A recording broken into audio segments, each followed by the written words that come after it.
Good afternoon. Welcome to the Appellate Division, First Department. We have about 6 hours of argument time requested, so please bear that in mind when you ask for the time. Understand that we have your briefs, we have the records, we're fully familiar with the facts of your case.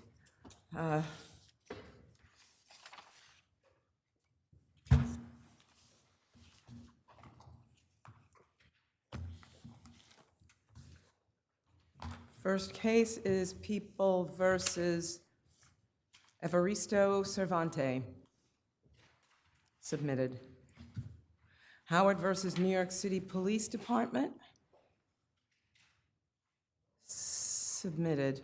I'm sorry. Oh, I see. I didn't see you. Sorry. Is the appellant? Are you here on that case? Okay. We have 2 minutes argument and 2 minutes rebuttal. And I'm pro se, that's why. Okay. I'll give you 2, 1, and 2. Thank you. You have, yes, okay. M. Children is submitted. 2406 Realty versus the Department of Housing Preservation.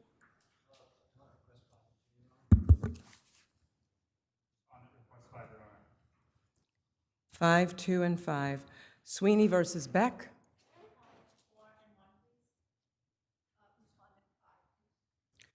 4, 1, and 5. Patriarch Partners versus Stila. Stila Styles, sorry. For the appellant, 7 and 1 around. Okay. 6, 2, and 6. People versus Tommy Jackson.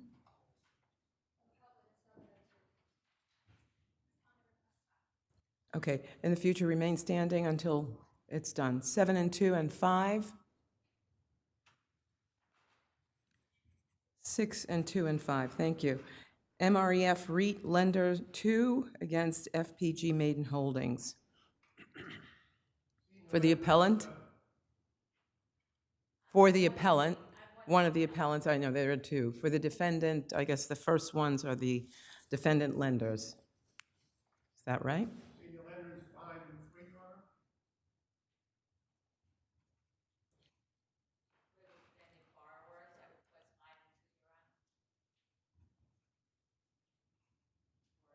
The-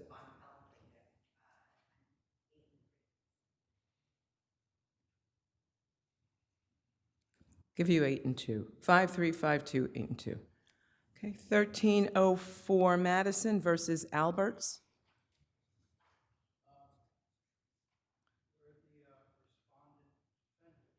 And I don't see an appellant.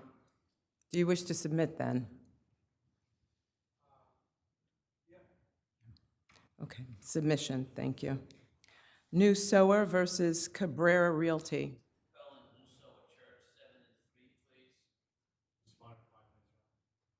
Give you, 5 and 2 and 5. Jacqueline S. versus Taylor D. Submitted. German versus 333 Rector Garage. Appellant request 5 and 1. 5, 1, and 5, thank you. Wiener versus Abend.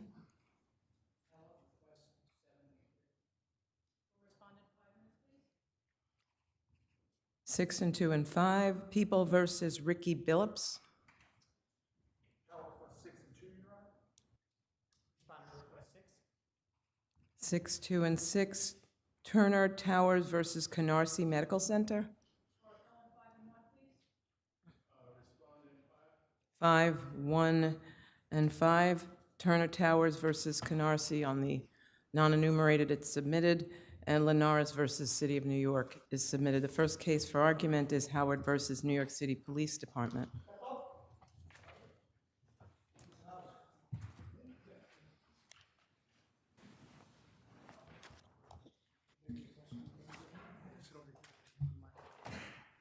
Hello, judges. Judge Renwick. You can I, just I speak put to all into of play us. the We're not DVDs. accepting any documents, but What's happening? we're not accepting, we are not accepting any documents or videos or discs at this time, but you have 2 minutes Okay. to tell us Yeah, what you I would wish like I knew that to because let us know. I'll state then that these were given to me, sent to me by the NYPD. Right, supposedly the body-worn camera footage, and this one's blank, and this one's blank.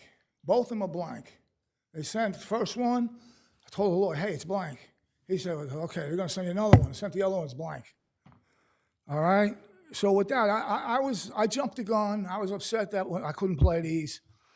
I had 2 cases in before this, Bozo the Clown, for a 911 audio call. The 5 judges on that one decided that Bozo the Clown is proper for personal privacy protection, all right, when it's not even a reason to call 911, let alone a police issue. So with that and with this and all of this, I'll give fair warning that, you know, I'm going to go to the media, all right? I'm disappointed in the appellate court, and that's what I want to say, and thank you very much. Thank you.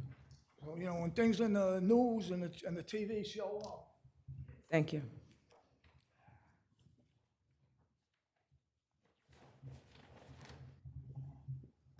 Sir, you can have a seat, and then the opposing party will, Good afternoon, Your Honors. May it please the court. My name is Elizabeth Friedman, and I'm appearing for the respondent, New York City Police Department.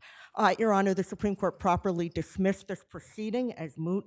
The police department produced the requested body-worn camera footage. so with the minimal requested redactions. documents, the requested footage was sent in the form of discs? They were first sent in the form of links. They were in computerized links, and that was Exhibit 8 to our affirmation in support of the cross motion. And that didn't work. dismiss. Ultimately, The attorney, Mr. Howard's then attorney, did access and was able to upload those links and watch the footage. And he did state that to the appeals officer at the police and department. were they provided in discs? Yeah, so the discs were then, Mr. when the Howard. attorney informed Counsel, if you just let me finish the question. sorry. Were the discs provided to Mr. Howard or his attorney? Yes, they were, Your Honor. The And discs were was provided twice. Mr. Howard's attorney able to view those discs?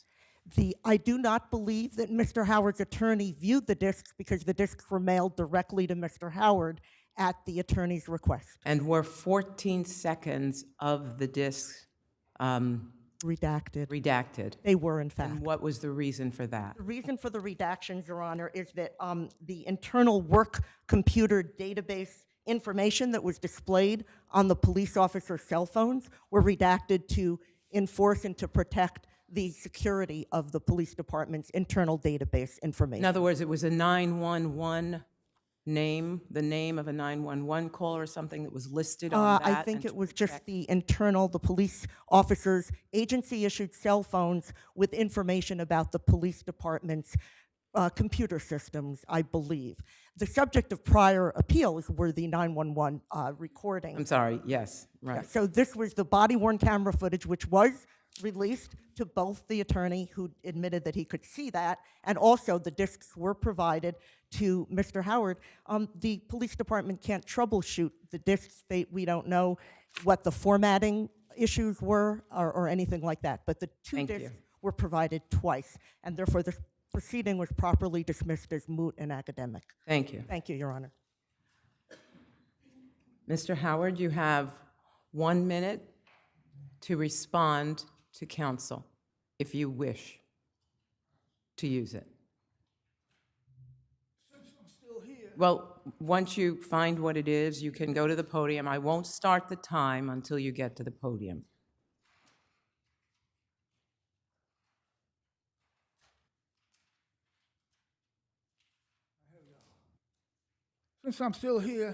see, I felt it's useless to do an argument and all, so I'm going to go. But I'm still here, so I'll give a little bit of what I got here compared to what. You have 1 minute. What you never had. All right, we'll go with all right.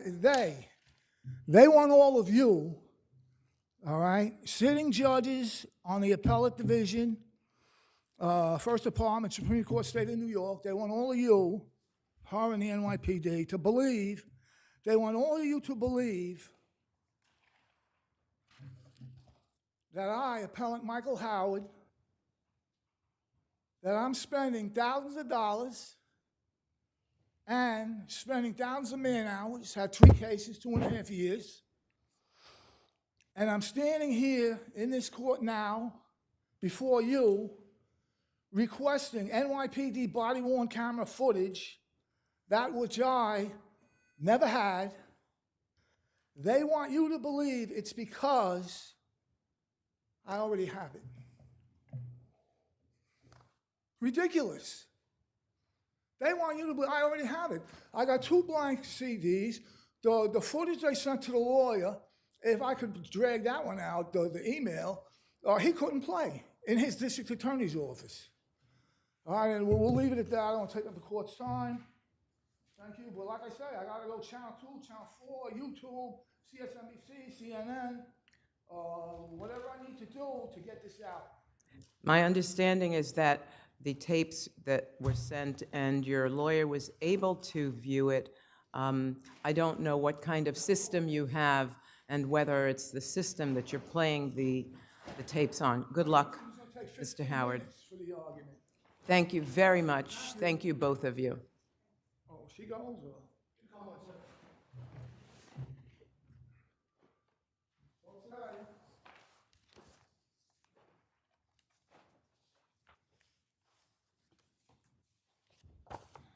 2406 Realty versus Department of Housing Preservation. Justice Rosado is recused from this matter. In the event of a tie, an additional judge will be vouched in.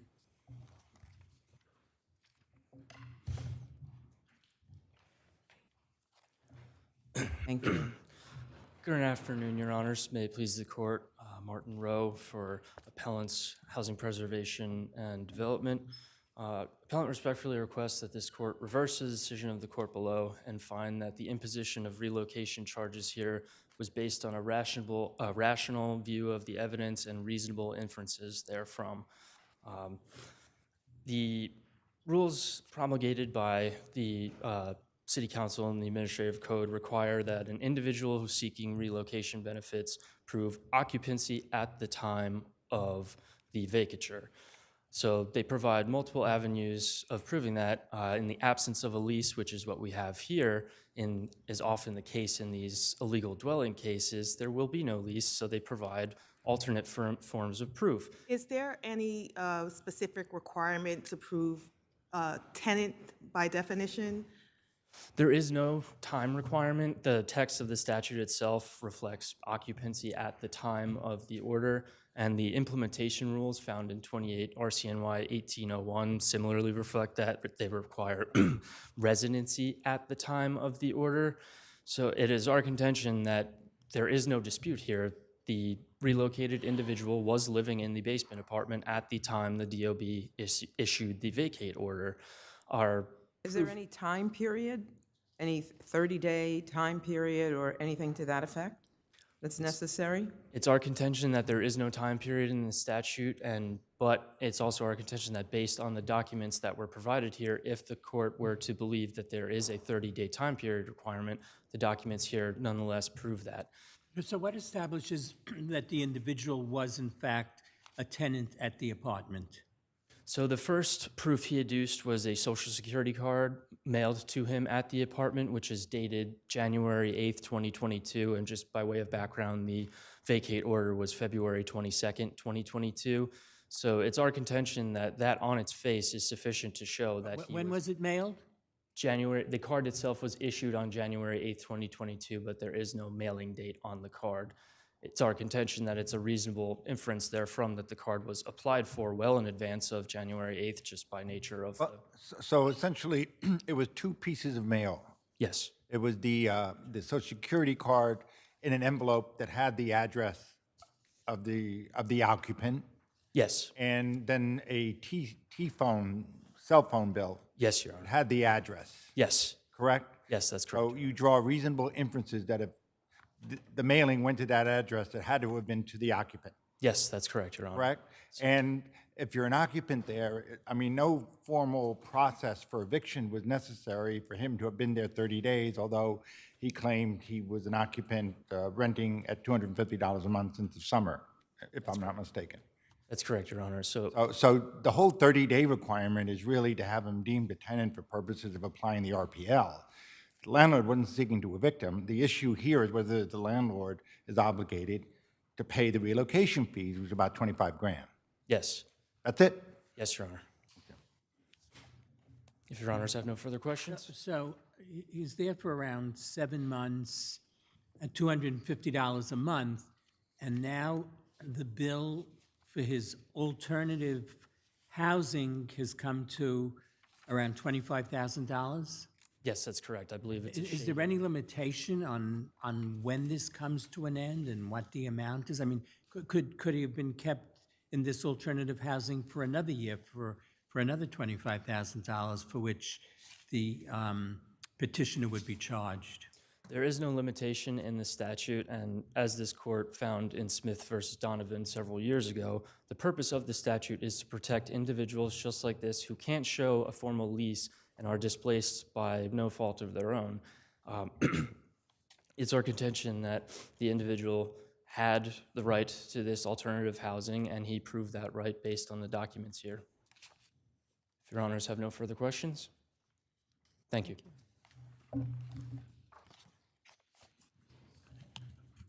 Good afternoon. May it please the court, my name is Eitan Goldshine. I'm the attorney for the respondent in this matter, and we respectfully request that the court affirm the lower court decision.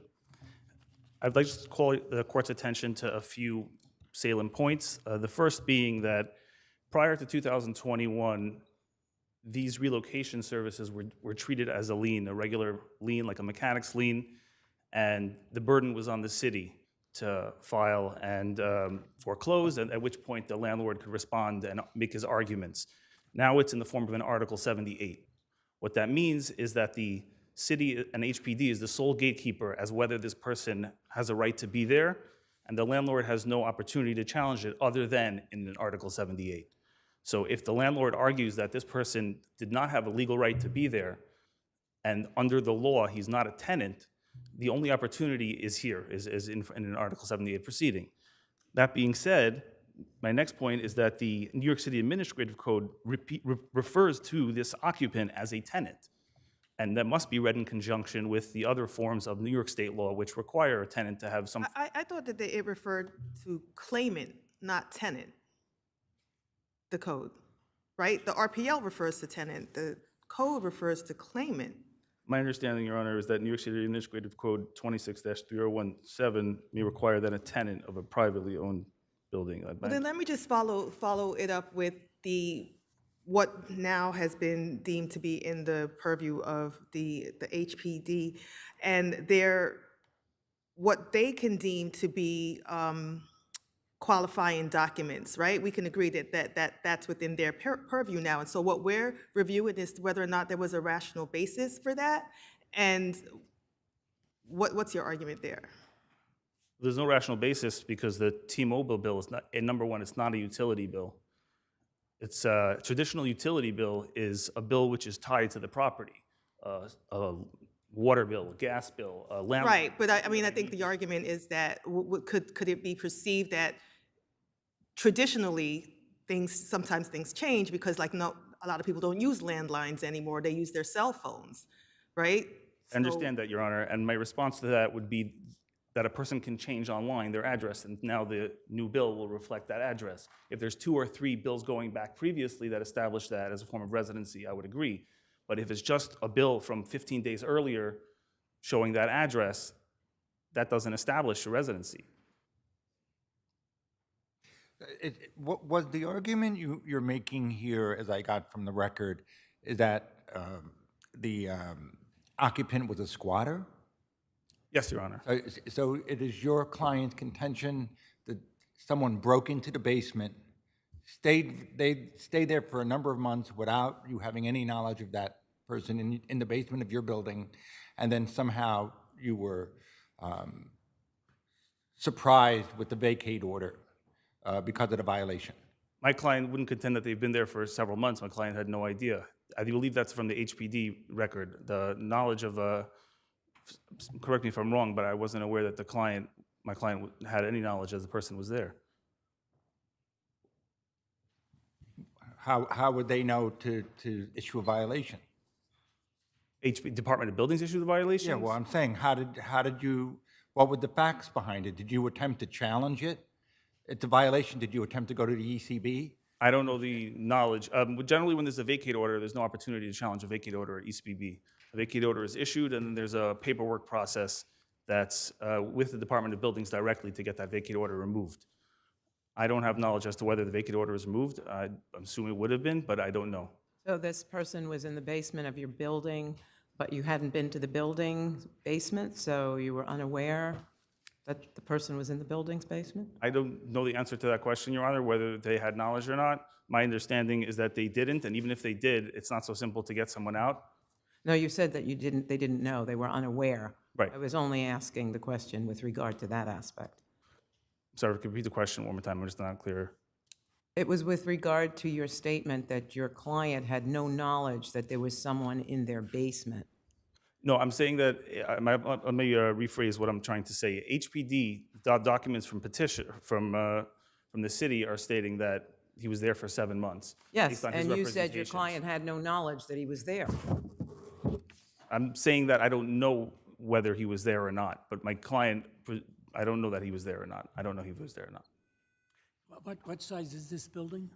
It's a five-story building, Your Honor. I believe it's five. It's a how many family building? I believe it's a five-family building. Okay, I apologize. Thank you, thank you. Do you have some rebuttal?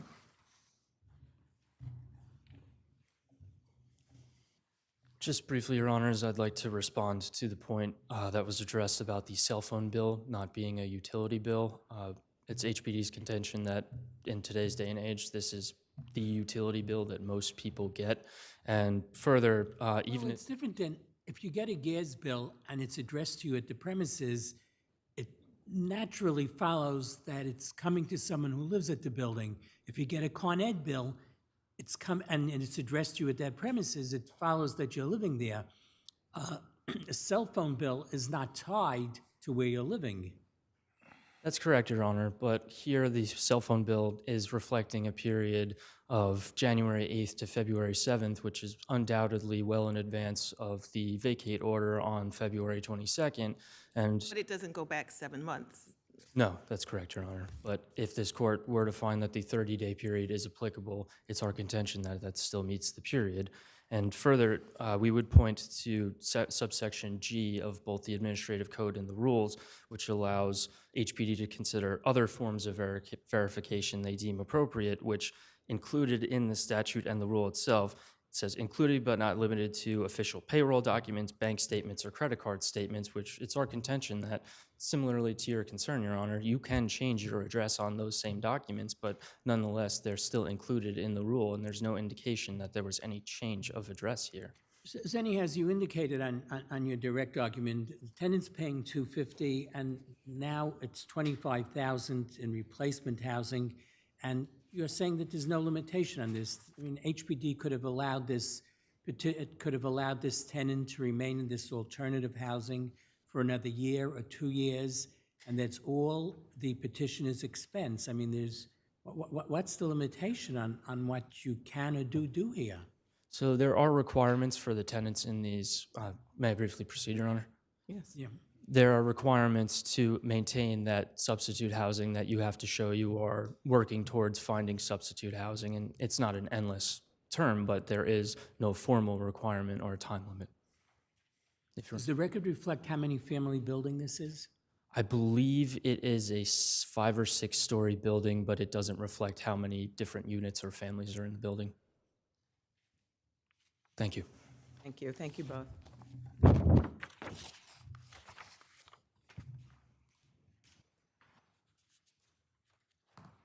Sweeney versus Beck.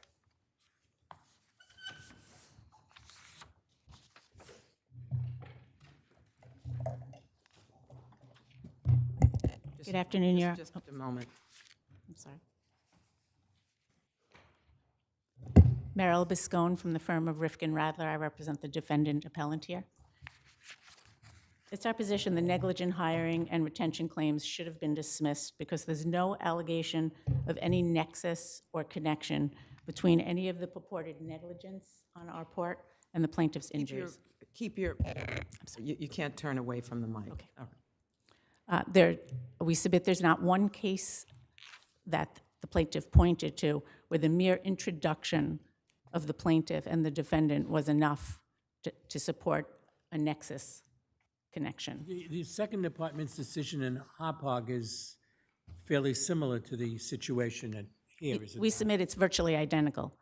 The only fact that the plaintiff can establish that was different was the abuse there took place during summer vacation. We submit that's a difference with a distinction without a difference.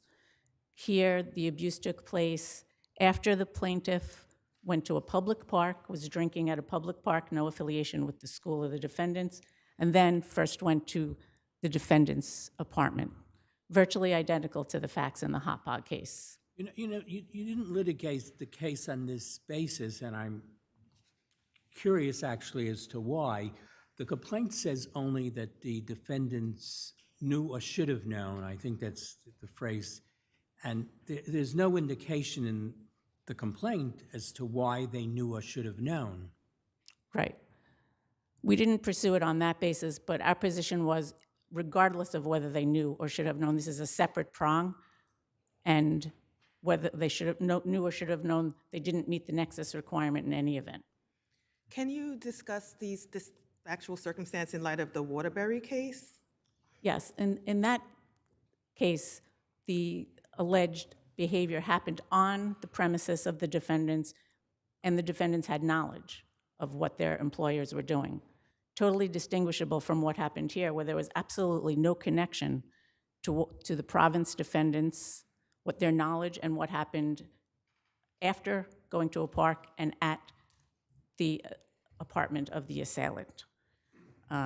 Again, there's not one case that was cited where the mere introduction of the plaintiff and defendant serves as a sufficient nexus. And Would there be an opportunity to maybe amplify in the bill of particulars? I'm sorry, Could there be an opportunity to amplify that pleading in the bill of particulars? not when there was no allegation in the complaint that this even was the case. So it's our position that there has to be some kind of allegation in the complaint alleging this nexus or connection, just as the Hopog case indicated. And there is none. There is absolutely none. And the negligence case, the negligence and gross negligence claim also, this happened off premises at the apartment, so there was no duty of care in that respect. And they don't allege it in the complaint either. No, no allegation in the complaint whatsoever. Thank you. Thank you.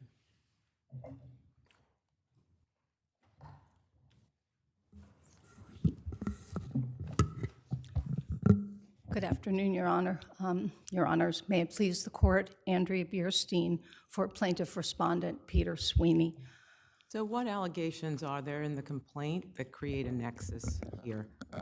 Well, the allegations in the complaint that create the nexus are in paragraphs 18 and 21, and they talk about the fact that defendant Beck, that Beck used his position at the school to create opportunities to be alone with the plaintiff at school and to find opportunities to be alone and to touch him. It also alleges, Your Honor, that this party in the park, that there were a series of student parties attended by students from Fordham Prep that Beck attended, suggesting that these parties that took place did have a connection to the school. Well, let me just, so first of all, I want to go back to what you said about the allegations. One of the allegations, I think, is that Beck used his position and the implicit representations about his character that accompanied that position to gain plaintiff's trust and confidence and to create opportunities to be alone with and touch plaintiff. What are the specific, implicit representations that accompanied the position. I mean, it's a little nebulous, if you could sort of fill it in a little bit. Well, Your Honor, I think this gets to the crux of what this appeal is about, which is the pleading standard.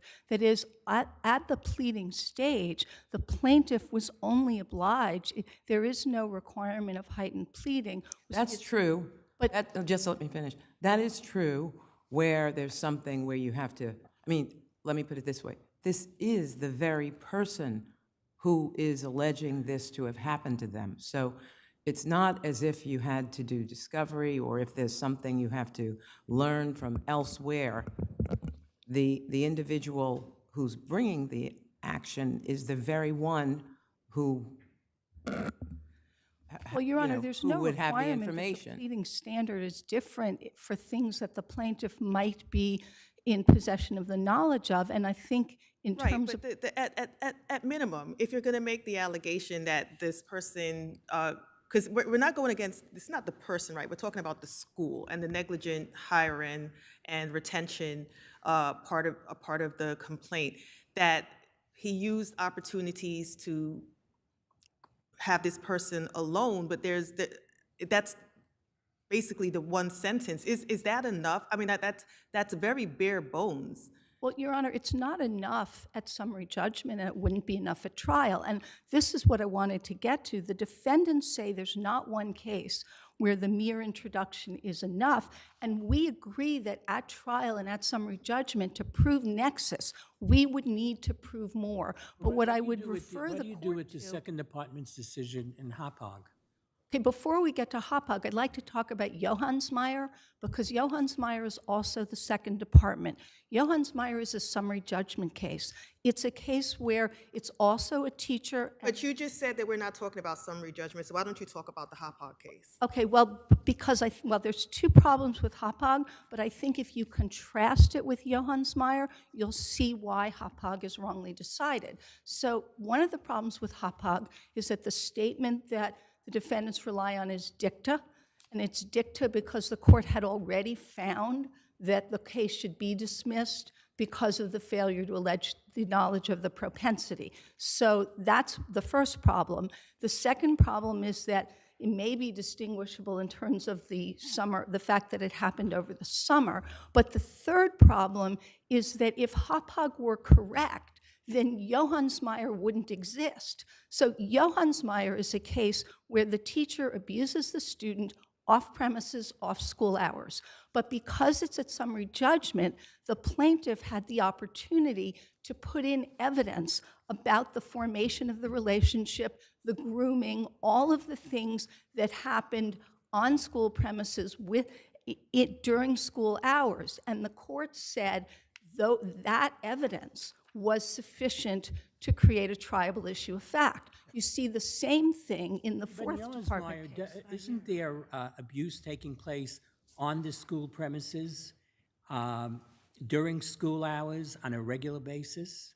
Excuse me, I'm sorry, I didn't hear the question, Your Honor. And Johansmeyer, doesn't abuse take place, doesn't inappropriate touching take place on a regular basis on school premises before the actual event which takes place in the plaintiff's home? At the summary judgment stage, there was evidence that there had been inappropriate touching at the school. There's no indication that that was pleaded. Can you That's what, remind me the age of the child in Johansmeyer? Your Honor, I don't recall the age. It was younger, I believe, than here. But I think that the key point is that at summary judgment, the plaintiff was permitted to amplify the bare bones facts with the additional evidence that showed the nexus. But the issue here, putting those cases aside, is whether the allegation that's pleaded here is conclusory. Let me say something else. If I understand it correctly, you did not appeal the dismissal of the supervision component of the negligent supervision and hiring allegations, correct? That's correct. Okay, so we don't have a situation where the school's being charged with failure to supervise the defendant, Beck. That's not here. That's right. And at the same time, you're suggesting that the school knew or should have known when it hired and retained Mr. Beck as a religious teacher that he was somehow grooming the plaintiff here to have taken advantage of him later on in the incident in question, correct? Yes. And I'm looking at this record, trying to figure out as a mere allegation as to, well, yes, between the period September blank and January blank 1981, because that's when it's alleged to have occurred so many decades ago, the plaintiff was seen alone with Mr. Beck in the classroom, things of that nature, which is what you're alleging. There's nothing like that in the complaint. Wouldn't you think there should be something like that as opposed to a mere conclusion? The school knew or should have known of direct contact. Of course there's direct contact. He's a teacher. The direct contact, your client, with all the other students in the classroom. Your Honor, So I'm trying to understand why you think it's not necessary at this stage to simply have some more factual allegations as opposed to a conclusion. Well, I would say a couple things. First of all, on the knowledge of propensity, the defendants have stipulated that for purposes of this appeal and this motion, it was sufficiently pleaded. Second of all, Your Honor, I believe there are additional facts, including the fact this is not the only student who has sued Mr. Beck, that Mr. Beck is not the only person at Fordham Prep who's accused of abusing students. There are sufficient numbers of cases that I've been told, that would indicate a climate at the school. But putting that aside, That's I think not here. no, it's not here, but I think putting that aside, where I started was to say this case comes down to the pleading standards, because what defendants are asking this court to hold is that no matter what evidence we were able to develop and put in about the development of the relationship at school, whatever evidence of grooming, no matter what evidence we put in to leverage his position as a religion teacher to gain trust, no matter what facts about how Counsel, what you're asking us to do then is at the pleading stage, in any of these circumstances, not require certain facts to support the pleading, right? Because it's one statement that he created opportunities for him to be alone. What does that mean? Well, it also says he used his trust and the implications How? about his. I mean, if this is the very complainant who is saying he used his trust, then he knows how he did that. And one would expect it to say that. And then this is the very complainant who is saying he created opportunities to be alone with the plaintiff. One would expect that the plaintiff would describe what those opportunities were. Well, I believe, Your Honor, that the Court of Appeals has held that it is not appropriate, and I'm looking for the exact quote, to hold against the plaintiff the failure to include additional details. That the There are plaintiff no has- details. We're not talking about additional details. Where are the details? Well, there don't need to be any details. There need to be a factual allegation.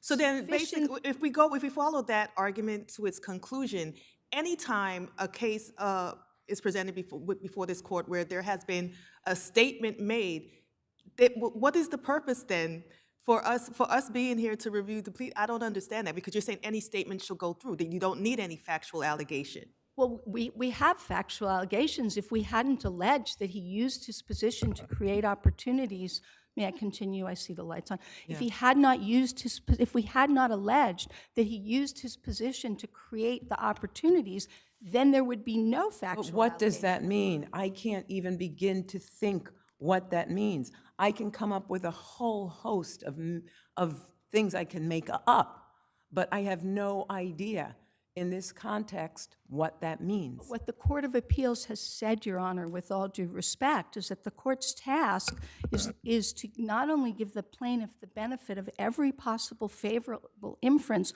but also to determine Different case. to with a determine very whether different plaintiff- and a very different defendant under very different I circumstances. understand, but the Court of Appeals says that the court's task is to determine whether plaintiff can succeed on any reasonable view of the facts. So if there's any reasonable view in which that allegation could be... And then again, I think it brings us back to any reasonable view of the facts. What are the facts?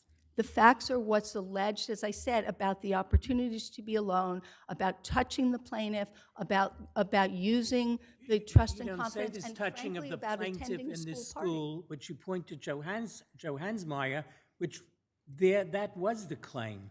You don't have anything like that in this complaint. Because Johansmeyer is summary judgment, Your Honor. If the pleading standard were what the court is suggesting, even if we had every fact that was sufficient in Johansmeyer, we would never get a chance to present it to the court. And that's not what 32A7 is supposed to do. Imagine we had every fact in Johansmeyer. You're suggesting we would never have a chance to show that even to a summary judgment judge. I'm not even talking about trial. We could, consistent with this pleading, prove exactly the facts in Johansmeyer. There's nothing there that's inconsistent with my pleading. So if consistent with my pleading... Is this a I could strategy? Was this a strategy to simply say to gain plaintiff's trust and confidence and to create opportunities to be alone with so that the defense wouldn't know the specific, it was just enough but not more?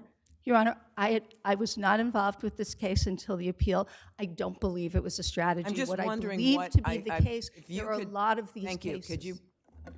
If you would please, could you point to something else in the record, perhaps, that expands on to gain plaintiff's trust and confidence? And then also, if you could point to something in the record that expands on, in the pleadings, of course, to create opportunities to be alone with and touch plaintiff. Your Honor, the only thing in the record is the complaint.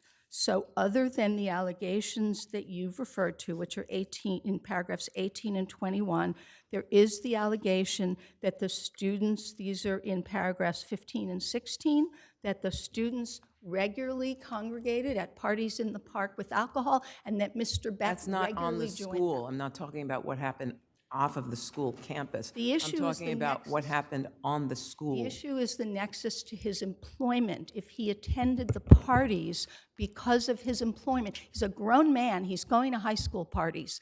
The question is, what's he doing there? And if No, the the nexus- question is, what's the nexus? That's one point. What's the other point? That was what it was. And the question, Your Honor, is whether we would be given the opportunity to flesh this out so that at the summary judgment stage, a court could look at whether we had a sufficient nexus or not. And I Thank you. Thank you, Your Honor.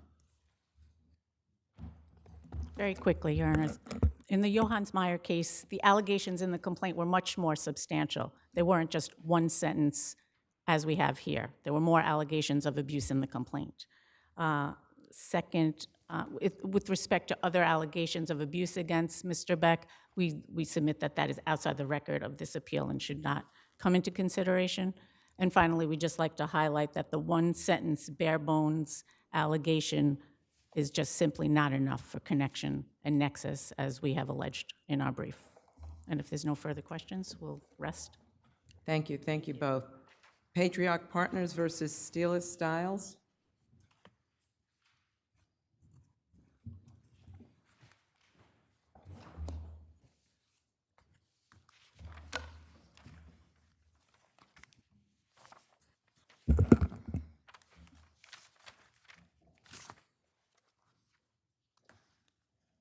Good afternoon, Your Honors.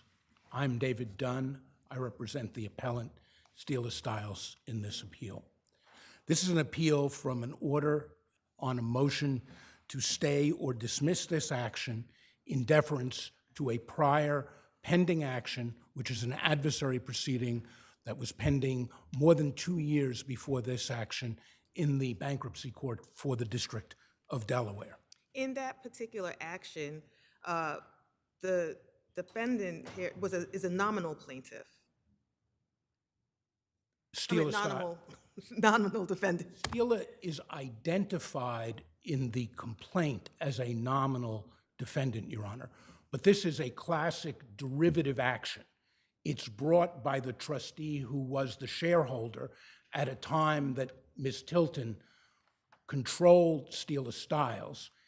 There is no doubt that Stila is a party. Stila has been subject to discovery in that action, and Stila will be bound, as definitionally the company must be bound in a derivative action.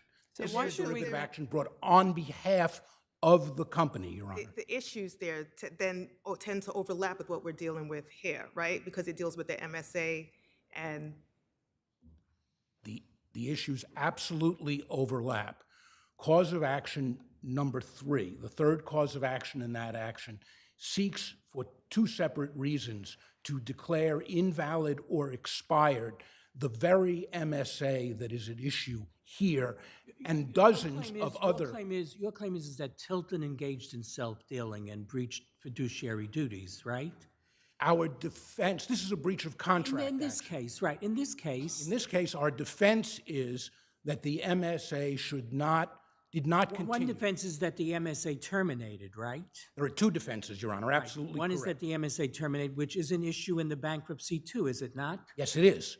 And the self-dealing, while Stila may be a nominal party in the bankruptcy, but Stila will be affected by whatever the decision is in bankruptcy, will it not? Justice Friedman, that's absolutely correct. What about the amount of time it might take if this action is stayed and goes to the bankruptcy action? Will this one, if it stayed here in New York, would it likely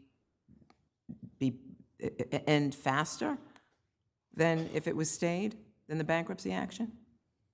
The point, Your Honor, is there's a prior pending action, and the validity of the MSA and its expiration are at issue in both cases. No, I understand those depends on- I issues. think the I answer is- understand that there are things that are similar. What I'm talking about is the efficiency. Is this case likely, if it went forward in New York and did not, if you didn't get the stay, would this case finish more quickly? Would this, I don't know which case would. I mean, that is a factor when we consider stays, efficiency and the amount of time, whether the stay, given that it resolves a number of issues, versus if it stayed here, there's one issue, fewer issues, it would likely resolve faster. I don't know whether it would resolve faster, Your Honor, because I don't know when the case would go to trial. But the point is, there's still a risk of Potentially. Potentially, it could be resolved faster, but there's still a risk of inconsistent verdicts, and I think that's the critical Bankruptcy is point. pending since 2020, is that correct? The The bankrupt, adversary proceeding, it started even earlier, but the adversary proceeding started in 2020. yes, didn't I it? believe that's correct. And this action was started in 2023. That's correct, Your Honor. That's correct. But I think the critical point here is the fact that there is the substantial overlap, that And that there can be inconsistent rulings. yes, and what would be the result if the MSA is ultimately declared invalid there? And I also want to point out, Stila will be bound by whatever happens in Delaware, but the trustee and the other parties will not be bound by what happens here. They're not parties here, so the Delaware case is going to go forward. What's going to happen if there's a verdict here for a breach of contract, and then the Delaware court determines that the very contract that was found breached was void ab initio? That is exactly the kind of inconsistent determination that the stay motion is designed to protect against. Sounds like it might give I'm not rise aware to a that- very good renewal motion. It I'm sorry? sounds like it might give rise to a very good renewal motion. But we're trying to avoid that problem now, Justice Obviously. Friedman. We tried to avoid that problem by bringing this motion, and there's been a terrific expense of duplication of discovery that has happened in both of these cases, and my client has been subject to discovery, to document requests in the adversary proceeding. It's somewhat ironic that they argue that we're nominal defendants, but yet they've sought thousands and thousands of pages of discovery from us, and as I said, this is a classic derivative action. So there's no question that we're going to be bound by what happens in Delaware, but the Delaware parties aren't bound here, and the issues are more broad. As was pointed out, part of the defense, and the reason the MSA is claimed to be invalid, is because of Ms. Tilton's misconduct and taking advantage of her position. And that claim is made not only with respect to Stila and this MSA, but with respect to literally dozens of other companies and identical cookie-cutter MSAs that are at issue, not here, but in the Delaware action. Because there's every appearance that Tilton was on both sides of the transaction. There's no question as to the MSA that Tilton was on both sides of the transaction. She controlled PPMG, which was the company, may I answer? Yes. She controlled PPMG, which was the company that was the provider of services, and she was the CEO and the owner of Stila at the time. That's why the trustee brought a derivative action, because Ms. Tilton at the time, even into the bankruptcy, controlled both companies. Thank you. Thank you, Your Honor.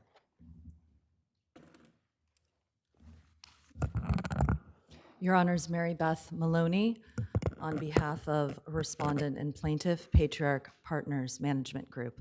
Counsel, what would you say is your strongest argument for why a stay should not be granted? Thank you, Your Honor. I believe our strongest argument for why a stay should not be granted is because there is not actually going to be inconsistent judgments here. Whether or not the LLC agreement under Delaware law is found to be invalid in the bankruptcy court, we will still have to resolve in New York whether the New York found to have contract. terminated in Delaware. If the MSA is found to have terminated in Delaware, this question goes to what is actually before the court in Delaware. That's the LLC agreement that is before the court in Delaware. There is a provision in the MSA agreement that specifically addresses termination and survival in Section 3 of the MSA agreement under that New York contract. That New York contract is not before the court in Delaware. The LLC agreement that resulted in them then entering the MSA agreement is the MSA not in front of the Delaware court? The MSA and its provisions are not before the court in Delaware. That is correct. The issue of the procurement and any breach of any fiduciary duty, is that before the court in Delaware?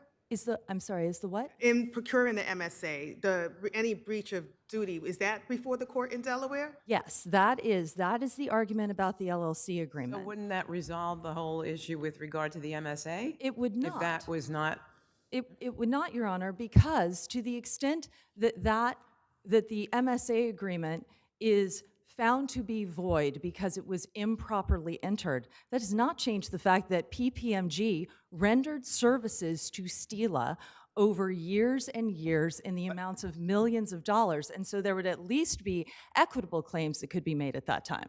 I'm trying to understand something. You are seeking here a 5% transaction fee for a liquidity event.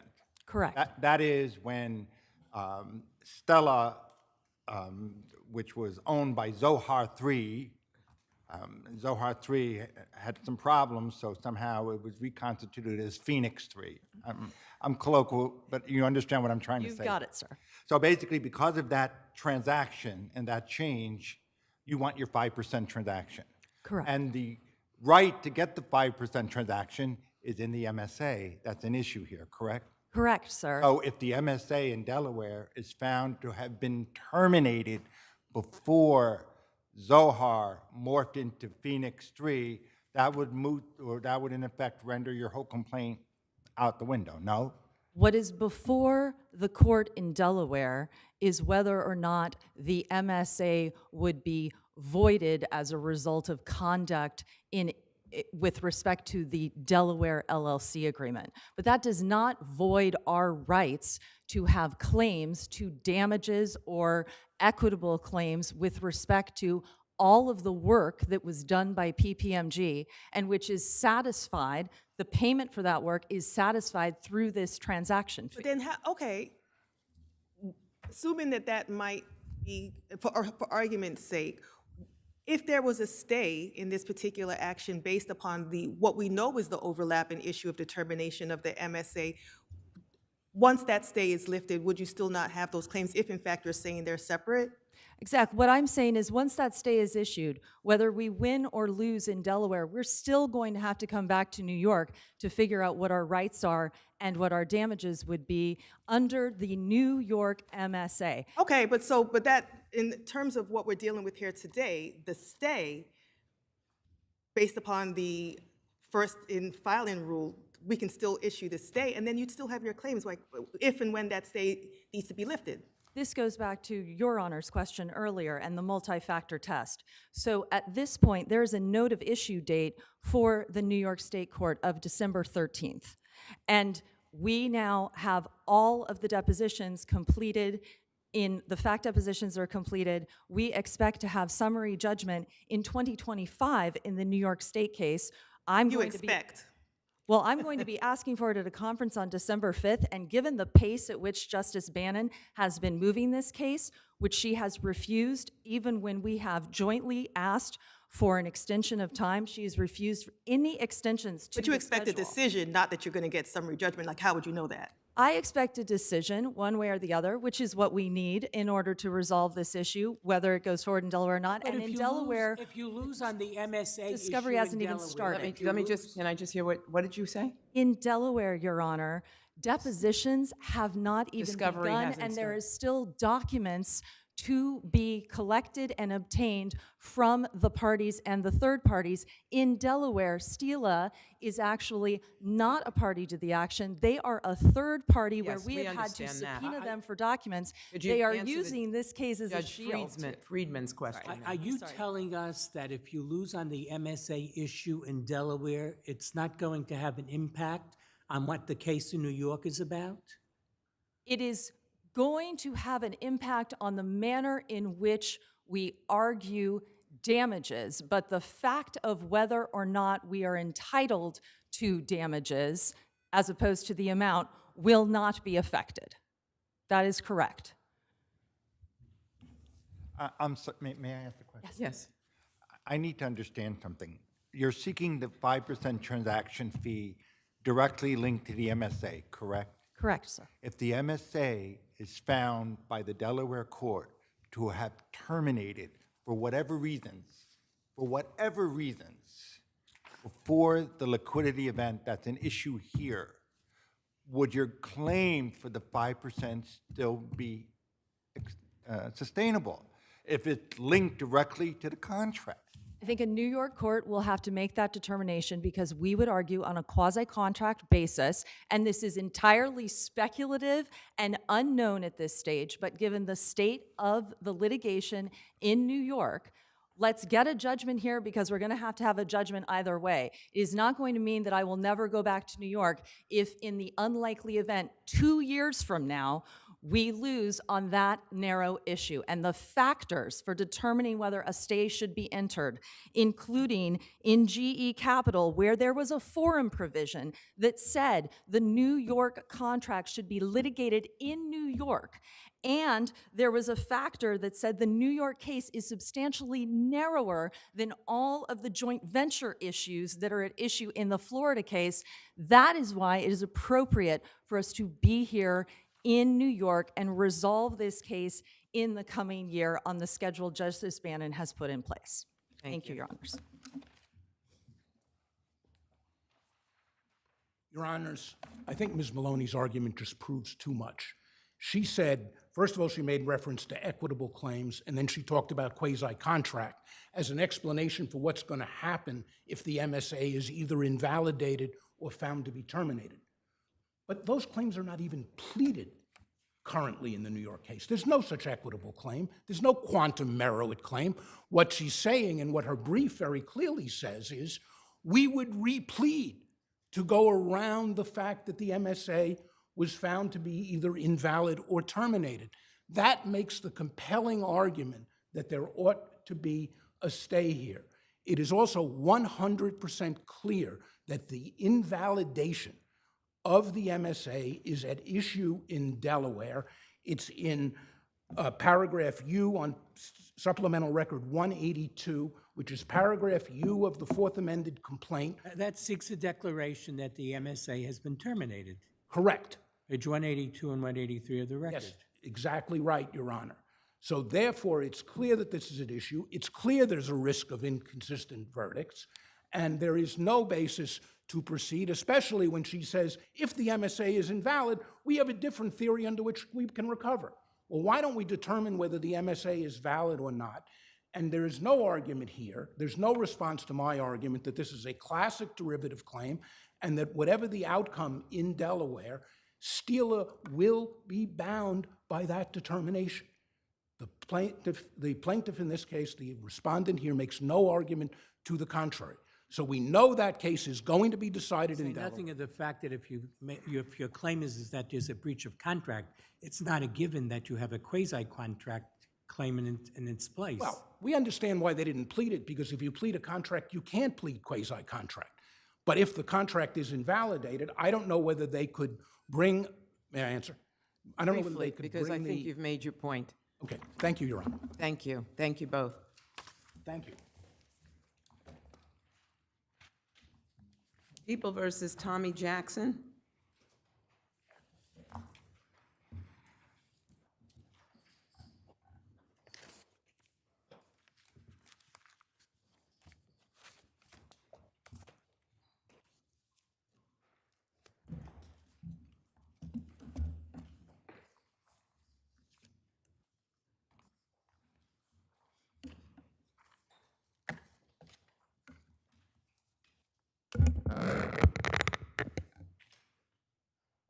Good afternoon, Your Honors. May it please the Court. My name is Erica Zhang, a law student intern with the Office of the Appellate Defender, representing Mr. Tommy Jackson. Mr. Jackson's conviction should be overturned because the police lacked probable cause to arrest Mr. Jackson based on information provided by an anonymous 911 caller. In your brief, though, your main issue is whether or not the court, by asking, I think it was maybe 2 questions, usurped the prosecutor's role. How does that relate to your probable cause argument?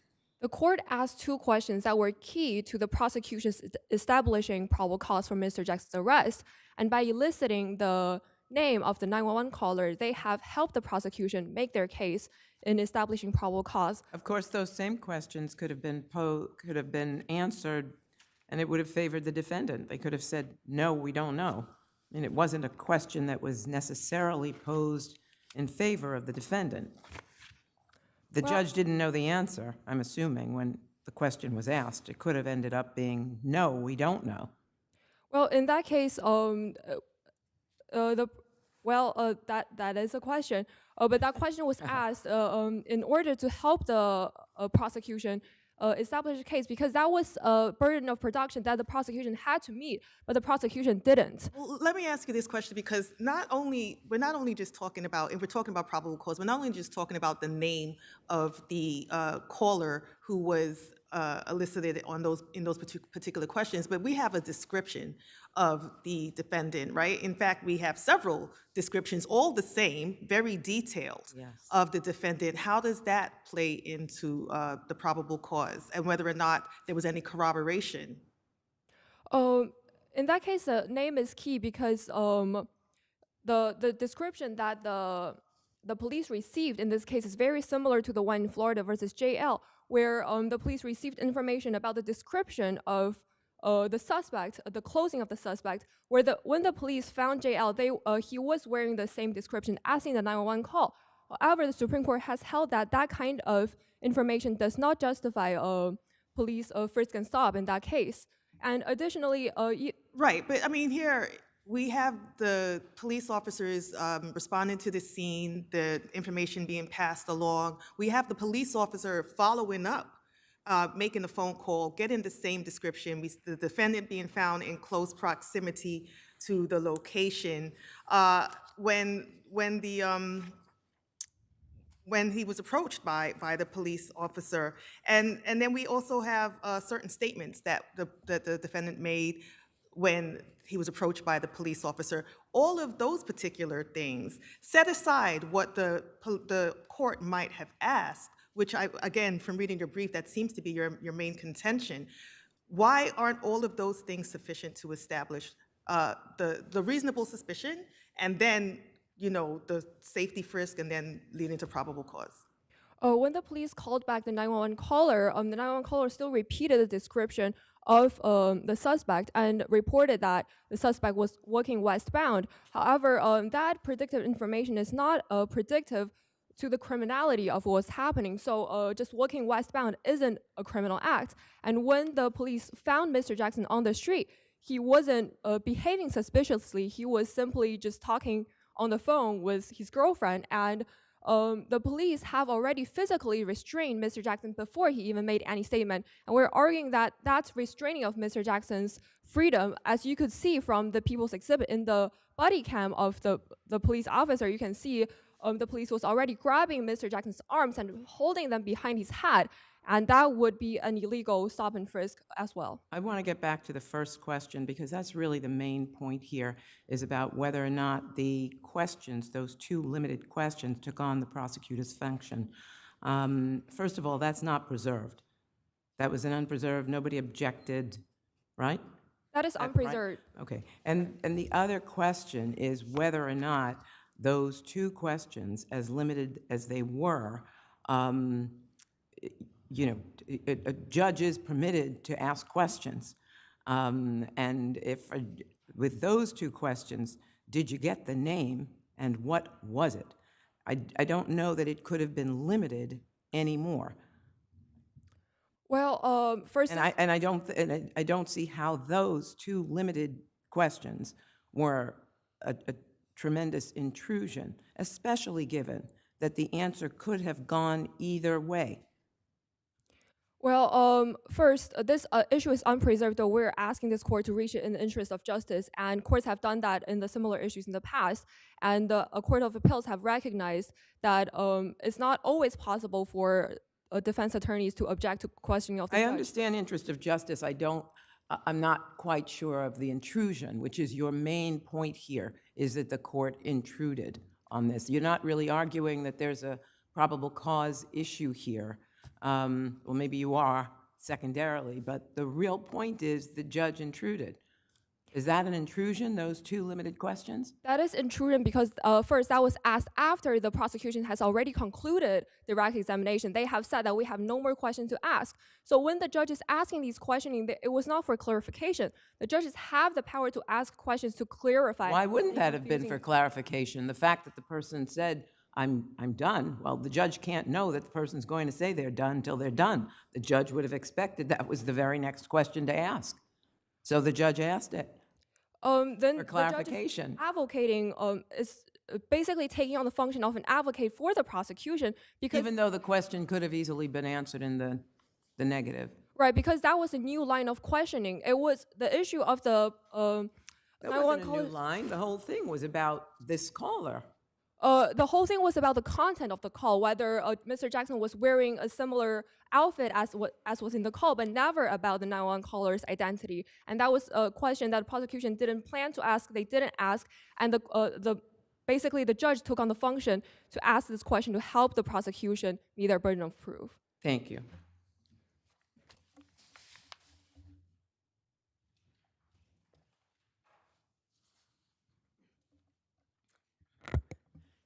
Sarah Lubin for the people. You should keep your voice up. I apologize. Thank you. The court did not take on the prosecution's function when it asked two questions to clarify a line of questioning the people had already explored. Well, I mean, I don't know if we could just be so flip about it. I mean, eliciting the name of the 911 caller definitely takes it out of the anonymous tip realm into something a little bit more substantial. And I think that that's what the defense whole claim is, right? The prosecution they should know how to do their job. The court shouldn't do their job for them. And we're not claiming that this information wasn't relevant to the court's ultimate probable cause determination. It certainly was, as you point out. It was the information that turned this caller from an potentially anonymous to a known informant. However, the real concern with judges asking questions of this nature or questioning witnesses during in a trial setting is whether or not the judge steps over the boundary of asking questions for purposes of clarification into the role of advocating for one side or the other, showing some sort of favoritism or belief about how those issues should be addressed. There was no jury here, correct? Exactly. So it's not like the jury says, oh, the judge asked the question, must be, he's for the prosecution. That's not here. That's correct. This So is the judge can overstep its bounds without having to do it in front of a jury. That's the whole point here of the question, is whether or not it caused there to be a stronger case for the defense. certainly. And if the questions asked by the judge were to in some way impair the defense's ability to develop facts favorable to them, or in some way impaired the defense's ability to cross-examine. I mean, this wasn't just a simple clarification as in like, what street did you mention? I didn't catch that. That's a clarification. This is, what was the name of the caller? And it elicited the name of the caller. That is That goes to the heart of the probable cause, don't you think? That is certainly true in this context.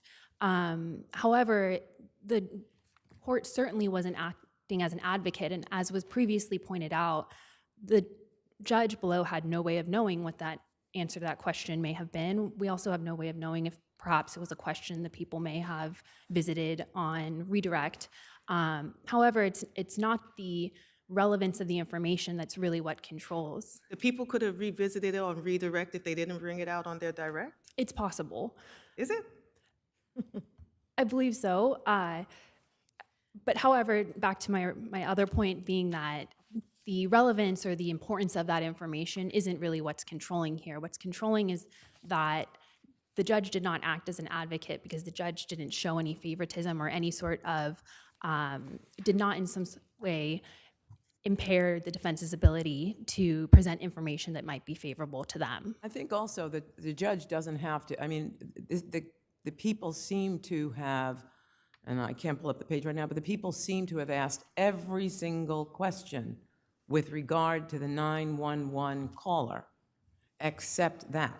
It seemed like just something that was forgotten, not something that was not naturally the next question to be asked. I don't think the court has to, or I'll ask you, does the court have to remain silent if the next question, even though it's the natural question to be asked that could go either way, does the court have to refrain from doing that because to do so would be considered an intrusion? Certainly not. And the court does have a role in facilitating the progress of a proceeding and making sure that that proceeding is progresses as efficiently as possible. So by asking this additional question in a situation where, as may be true here, perhaps a question the people simply forgot to ask, by asking that question, even if the information is relevant. I don't know if I like that phrasing, a question that the people simply forgot to ask. I mean, you have a burden, right? And just bring it back to your point, if on direct examination you didn't ask the questions to meet your burden, and if the defense decides to ask no questions or asks one question not relevant to this particular issue, how could you even fix that burden but for the fact that the court has now mentioned something? That's true. It is the people's burden, and that would have been an issue for the people in their probable cause determination. While we do believe, regardless of whether or not the name of the caller was brought out, there would have still been probable cause in this case. Your point is taken. Because you had other witnesses that described this purple-dressed person? Yes. Also because it's our position that the 911 caller, even if the name hadn't been elicited, was not truly anonymous as that term is used, given that the caller could be called back and was called back by officers quite shortly after the initial 911 call, was willing to give that very detailed purple description, was willing to even elaborate on some information that wasn't presented before. If there's no further questions, we ask that the court affirm. Thank you. Thank you.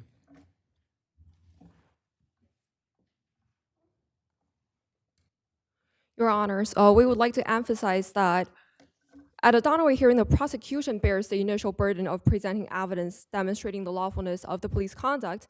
And in this case, it was also the prosecution's choice in deciding what evidence to present or not to present. And it is not the judge's function as to deciding what evidence they should introduce.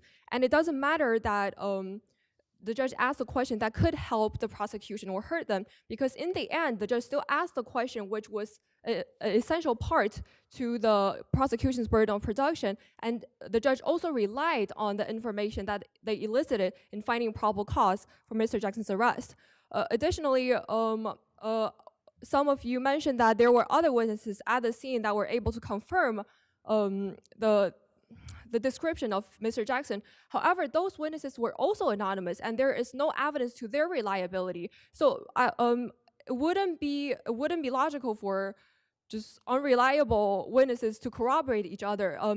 The police need to arrive at the scene to observe suspicious behavior from Mr. Jackson himself to be able to corroborate the 911 call. And his wearing the purple clothes, saying they got me, that's not sufficient corroboration? You need something more? He was wearing the clothes. It only proves that he might be or it's just, it doesn't mean that he was committing a crime just by wearing purple clothing. Didn't several witnesses say that they saw him shooting in front of the funeral home? All of those in the purple clothes with the big chain? Right, all of those information were from anonymous witnesses, basically. And one of, it was also asked as a question that only two questions were asked by the judge, whether that would be an intrusion or not. However, in Utwai Tom, the court has found that it is the substance and not the number of questions asked that is an important consideration. So if it was a key question that really helped the prosecution meet their burden of proof, then that shouldn't be considered. And to conclude, because the police did not have probable cause for Mr. Jackson's arrest, we respectfully ask this court to suppress the evidence seized and as a result overturn Mr. Jackson's conviction. Thank you. Thank you. Thank you both. And you said you're a student? You're still in law school? Yeah. Well, you did an excellent job. You should get an A. You should get an A. Okay. You both did very well. Thank you very much.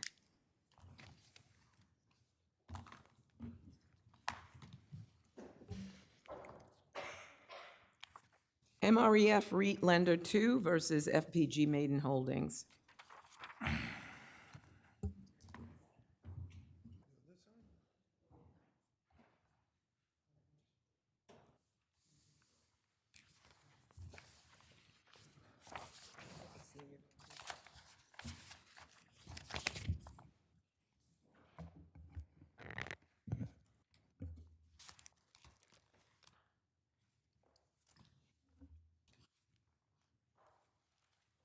May it please the court? Good afternoon. My name is Sari Kolach, and I represent the mezzanine borrower and related parties. I could list them all, but we're the Okay, you first switched positions. well, we're the first four names in the caption. That's the, We are the FPG Maiden. we have, okay. We have Leumi, all right. The lower court should have dismissed plaintiff's breach of contract claim because documentary evidence in the form of both the First and the Second Amendment to the original loan agreement conclusively establishes a defense to the breach of contract claim. The plaintiff's breach of contract claim is premised on breach of representations and warranties that were subsequently amended first in the First Amendment to the mezzanine loan agreement, and then in the Second Amendment. And plaintiff alleged a breach of the representations of warranty in the original agreement. Those representation and warranties in that form no longer exist, both because in substance, some of them were— We're talking about the second cause of action here? Yes. Okay. First cause of action is fraud. I have that as well, but I have it flipped in my argument. I'm Sorry. just making sure that I want to follow your argument, because I just want to talk about, in that particular instance, in the second cause of action, how does any knowledge of what they would be waiving in those subsequent, when they in the subsequent agreements, if they were waiving any known right, if they did they have any need to have any knowledge of what they were waiving, like if they didn't understand or know the falsity of the statements, does that matter at all? But that they allege they did know the falsity of it. They specifically say in the complaint, we enter into the contract September 2018. By December 2018, we learn that the building is misaligned and that it is encroaching on But the you're property. arguing waiver. You're saying they waived it?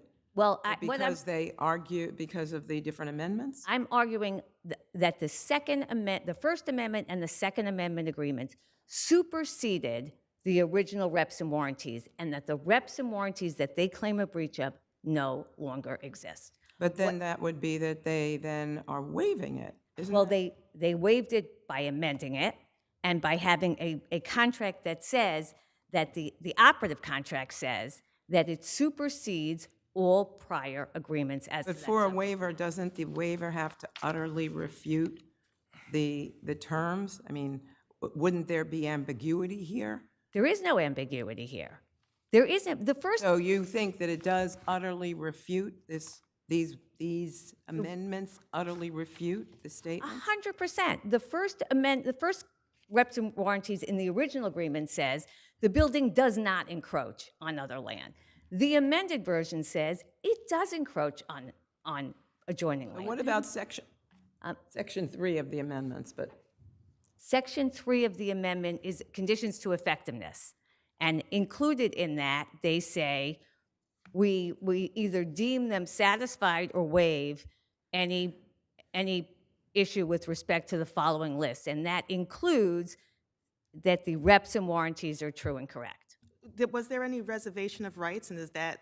There is a reservation of rights, which specifically only reserves rights to any breach of the agreement as modified by the amendment. No, but didn't that mezzanine loan amendment say that nothing waives defaults that are now existing? And the amendments also said that the original mezzanine loan agreement remained unmodified except as expressly set forth in the amendment? Yes, and the breaches of reps and warranties were amended. They were specifically amended.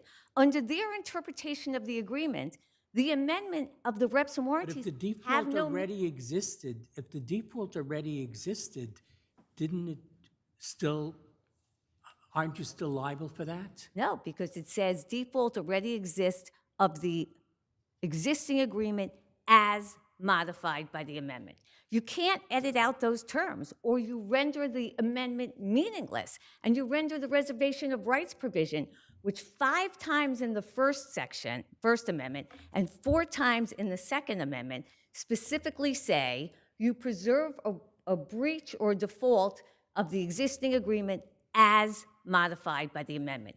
If their interpretation is correct, that phrase, as modified by the amendment, is meaningless.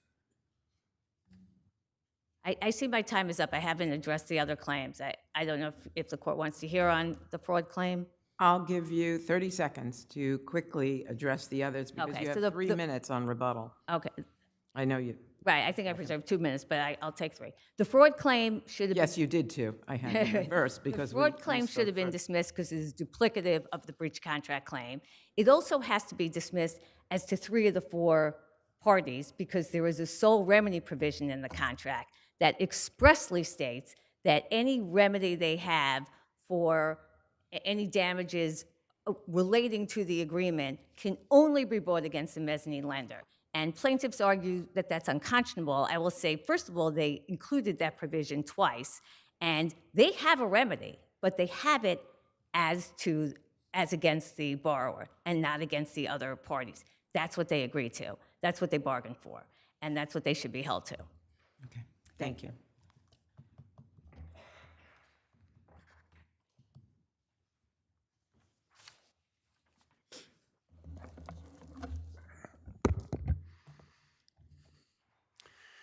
Good afternoon, if it pleases the court.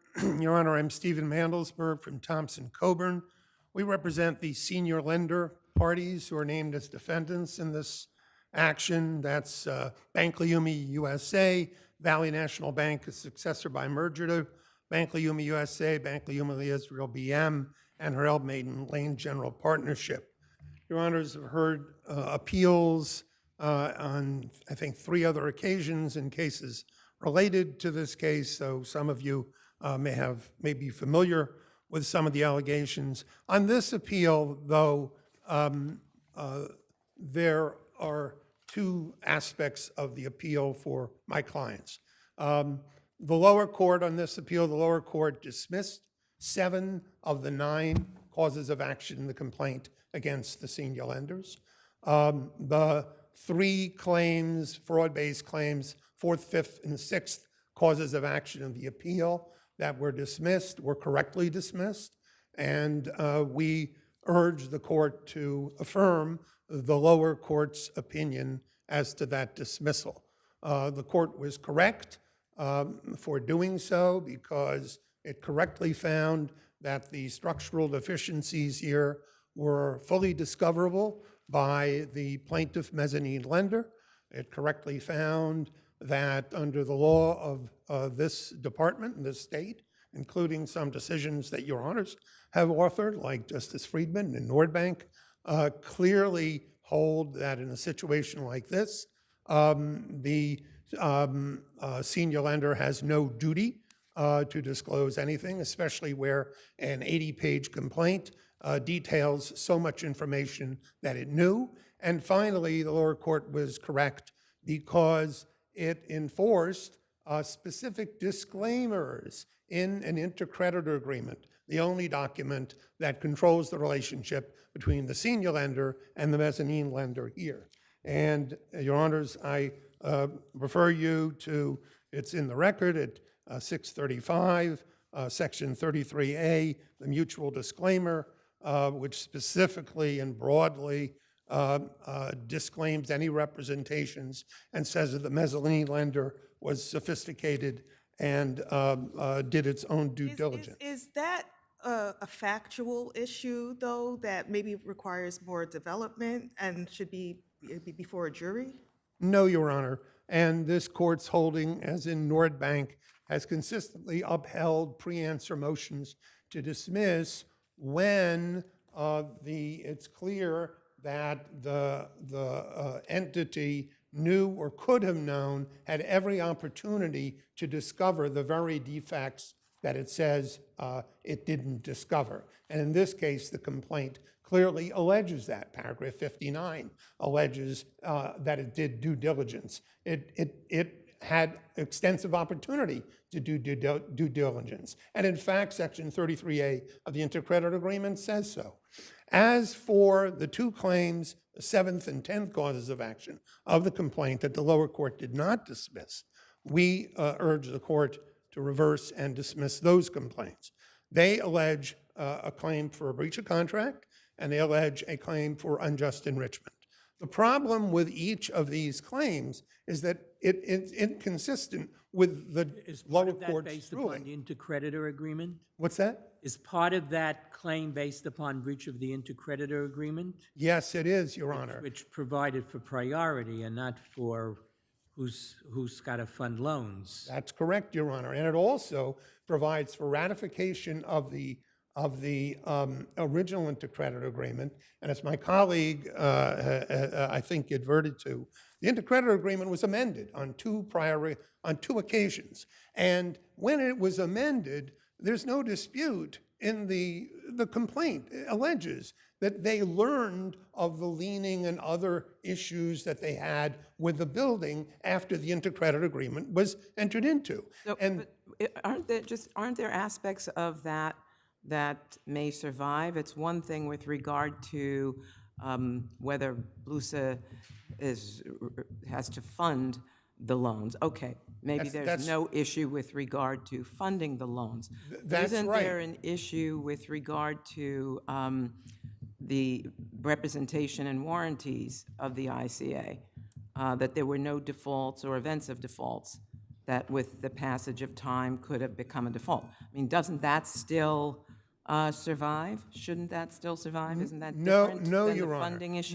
Not when you have an amendment, 2 amendments that say that represent there's no defaults by either party.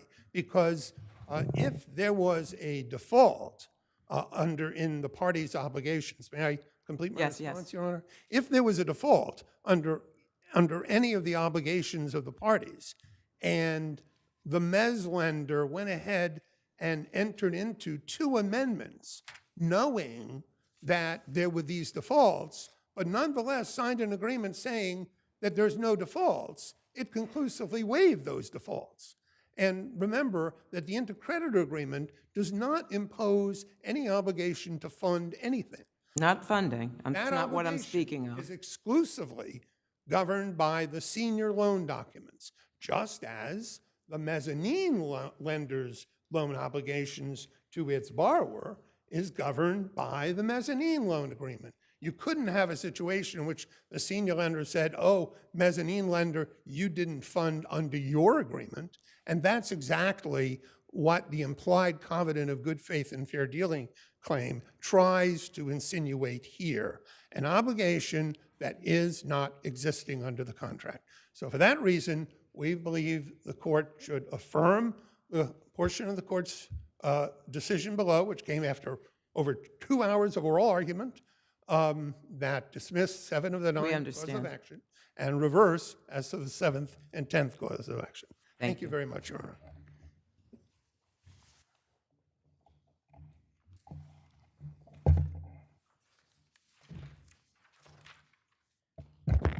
Good afternoon, Your Honors. May it please the court. Emily Cooper of Freed, Frank, Harris, Shriver, and Jacobson on behalf of respondent appellants MREF REIT Lender 2 and MREF REIT Lender 14, both of which are affiliates of MAC Real Estate Group. As you know, we have a lot before us, before you here today, and I want to reiterate the procedural posture of this case, because again, this is a motion to dismiss. All of the allegations in the complaint must be taken as true, and all of the inferences must be in the plaintiff's favor. And the reason I raise that is because a lot of the arguments you heard today and that you have in the briefing are factual issues that should not have been determined on a motion to dismiss. I'd like to start with what Mr. Mandelsberg was talking about last, which is the obligation to fund under the ICA. Under the original ICA, there was not an obligation to fund. However, in the Second Amendment to the ICA, the parties specifically in Section 4 of that amendment stated that both the mezzanine lender and the senior lender will disperse their respective loans going forward. Now, that may not have been a traditional provision for an ICA, but is what the parties decided here because everyone determined it was in their best interest to go forward, get this building built, and get the loans paid off. And the language, again, is will be dispersed. That is language of compulsion.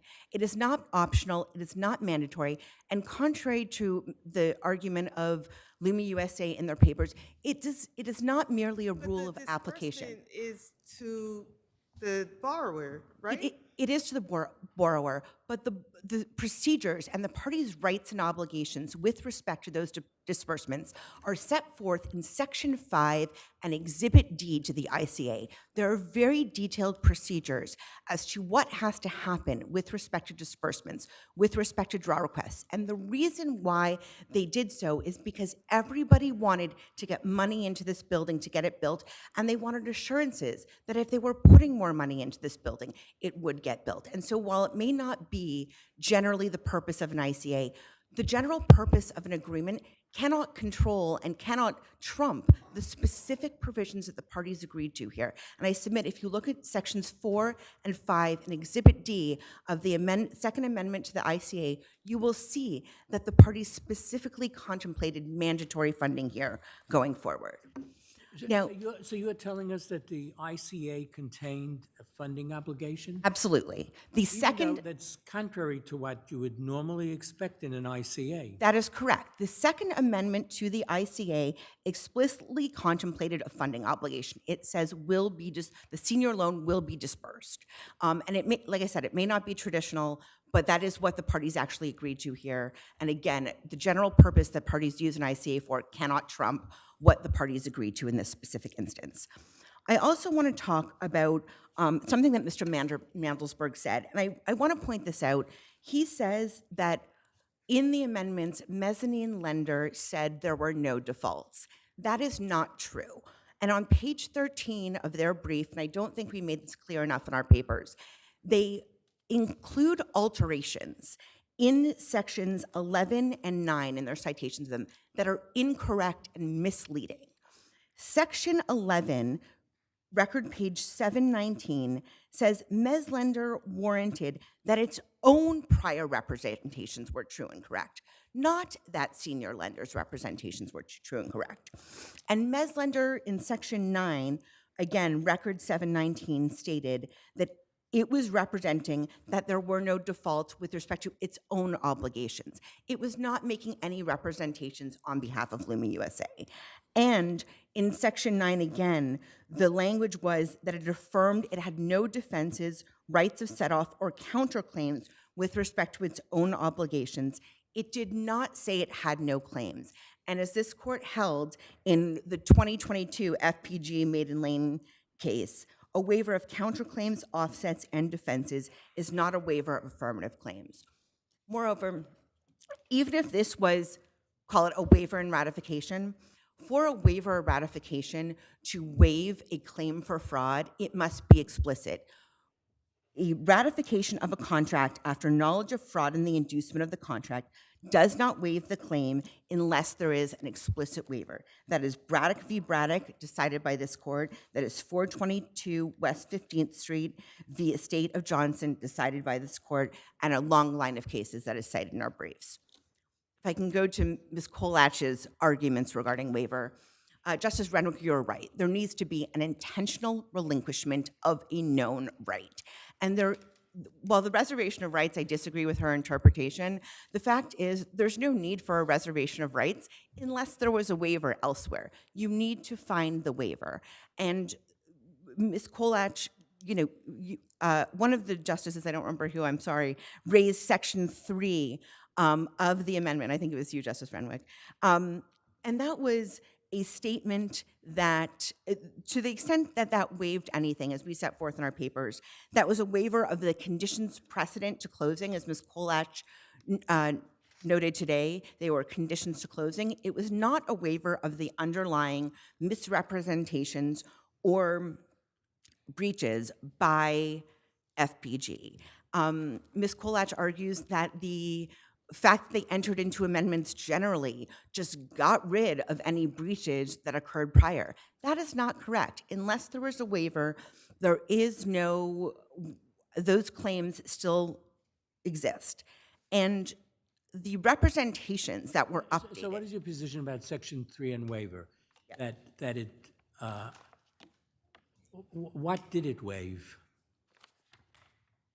To the extent it waived anything, it was the condition to closing, condition precedent to closing, as opposed to the underlying defaults or events of default, or breaches or misrepresentations. And this is further confirmed by section 11.4 of the mezzanine loan agreement, record page 315, which states a waiver shall be effective only in the specific instance and for the specific purpose for which it was given.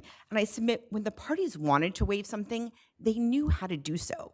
If you look at section 20 of the MLA amendments, record page 466, in that section, the mezzanine borrower waives, releases, and discharges any claims that it had against the mezzanine lender. There is no similar language found anywhere in the MLA amendments or even in the ICA amendments that is a waiver of that in similar language. And so I submit that there was no waiver here.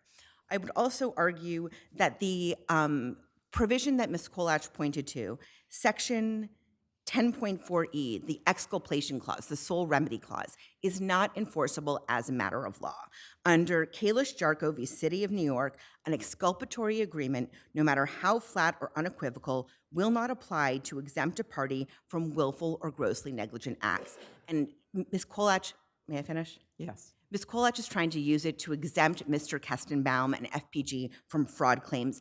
As the cases in her brief make clear, A sole remedy provision is applicable to a breach of contract claim and is enforceable, but we are not trying to enforce the contract against them. We are seeking remedies in tort. Thank you. Thank you. Ms. Kalash? I'll start where Ms. Cooper left off. The sole remedy provision in the contract specifically says that the sole remedy for any action arising under or related to the agreement. It doesn't say just for breach of the agreement. And the provision that says it's a sole remedy doesn't say they don't have a remedy as to any of the parties. Their remedy is against the mezzanine borrower. They just don't have a remedy as against the other party, and none of the cases provide that it is a violation of public policy to exclude some parties from the remedy.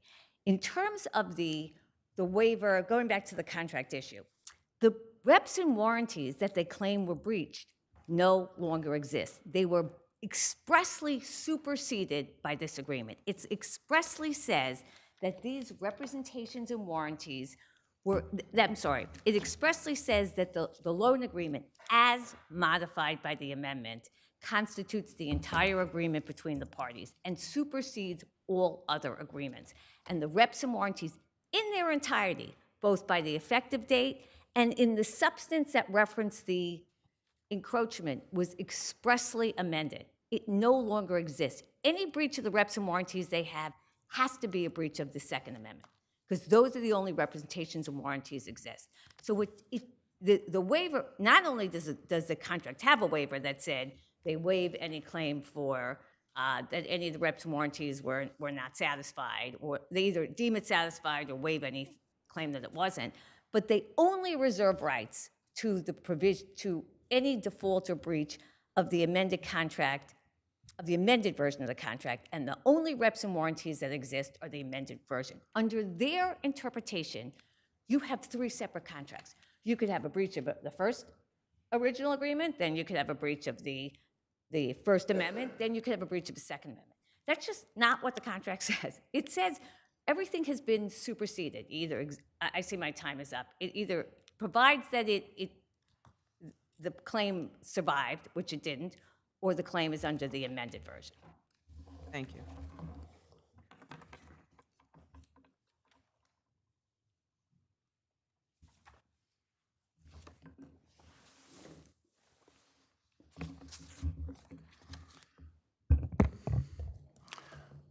Your Honors, I'd like to address 4 points that Ms. Cooper stressed. The first is about pleadings and the deference that should be granted to pleadings. Yes, that's true, but there's an important exception, and Your Honors have delineated in many cases. One of the cases is cited at page 10 of our initial brief, at footnote 3, the Caniglia case of 1994, where the allegations consist of bare legal conclusions or are contradicted by documentary evidence.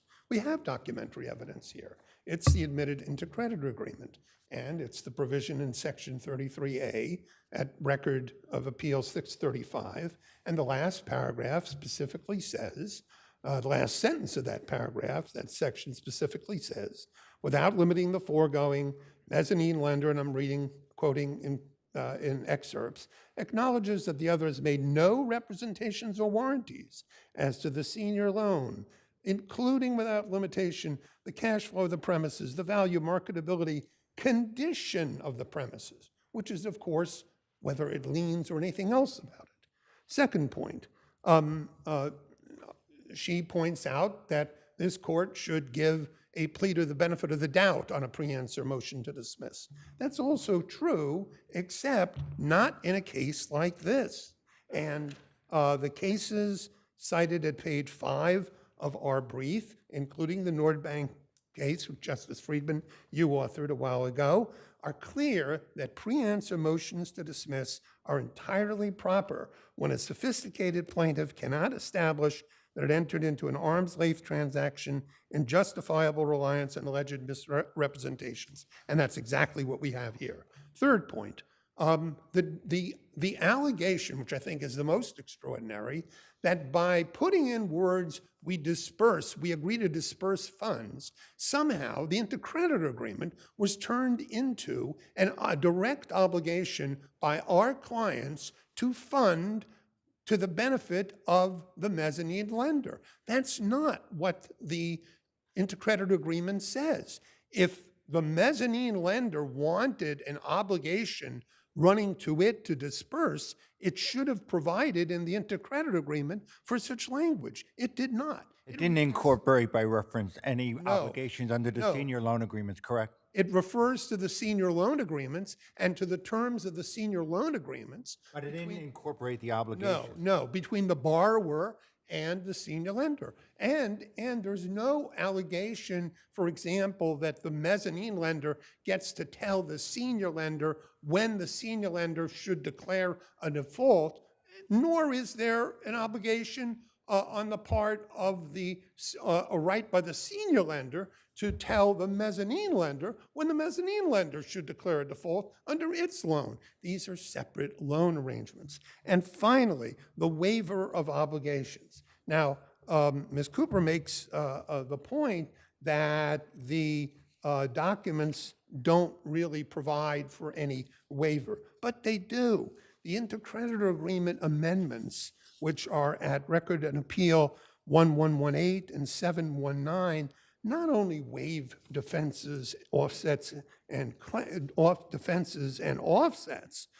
defenses, rights of set-off or counterclaims, but they say there are no defaults by such party with respect to any of its obligations under the intercreditor agreement as amended by this amendment. And this occurs after, according to their own complaint, they learn about the leaning of the building, the structural issues, the litigation filed in another action against sureties dealing with the building. They learn of all of that, and they learn in December of all this, and their own pleading admits it. So this is not a case in which you need discovery. This is a case in which you have an 80-page complaint which sets forth what they knew, the discovery they took, the due diligence they exercised in accordance with the contract. You have a sophisticated Thank you, counsel. party. I've given you, that's done you asked for 3 minutes, and I've given you. Thank you very more. much. I appreciate your patience, Your Honor. Thank you. By the way, was this building built? The building is not completed. The building is standing open to the elements, uncompleted in the Seaport. You can I hope Google it doesn't lean any further than. Just to be clear, it is safe. Though leaning, it is safe. I want to address, again, the obligation to fund. Senior lender covenants and agrees that prior to the occurrence of an event of default under the senior loan documents, the senior loan will be dispersed by the senior lender from time to time solely for hard and soft costs of construction of the improvements at the premises. If that is not an obligation to fund, I don't know what is. I don't know what else they were supposed to say. And again, there's a variety of procedures, 3 pages of procedures in Exhibit D at pages 728 through 730 of the record, the end of which says, funding to be distributed to owner no later than 10 business days following receipt of a complete. But you represent the mezzanine lender. That is correct. Okay, so this is unusual. This is as pointed out by your brother, your colleague. How does this language will be dispersed, which really, who needs it? The owner, the builders, they need it. The borrowers need this money. Absolutely. How does this link vis-a-vis you? If you look in the Second Amendment to the ICA, in Section 4, you will see there is a reciprocal obligation to fund by both mezzanine lender and senior lender. And again, this was part of restructuring negotiations, so the parties could get money into the building to get it built, because everyone knew that no one was going to make any money if that building was sitting vacant, as it now is, and unbuilt. And so in everyone's interest, they agreed. I agree, it's an unusual mechanism, but there's a mutual funding obligation in Section 4, and as we allege in our complaint, can I continue? Yes. As we allege in our complaint, our side funded, the mezzanine lender funded, and then the senior lender stopped funding in violation of the obligation. I don't dispute that it is not a common occurrence. Can I have one more minute? I'll give you 30 seconds. Okay. I would just point out in section 33A, Mr. Mandelsberg cited you the last sentence of the disclaimer. That last sentence starts with the proviso without limiting the foregoing. The two prior sentences in that provision say that mezzanine lender can rely on the representations and warranties that are in the agreement. And I would also point out that no disclaimer is effective if the other party has superior knowledge, which is extensively detailed in the complaint. And I would urge your honors to look at the case TIAA Global Investors v. 1 Astoria Square, 127 AD 3D. That case holds, it's a building defects case, and it holds that this court rejected an argument that because of the plaintiff's due diligence rights, it could not allege special knowledge. The court said it is impossible to determine at this stage of the proceedings whether it would truly have been practical for plaintiff to do the requisite testing that would have been necessary to reveal the alleged defects, and the complaint supports plaintiff's position that it could not have reasonably detected the alleged defects insofar as it claims that defects at issue were not capable of being observed during its site observations, as we do here. Thank you. Thank you. Thank you all.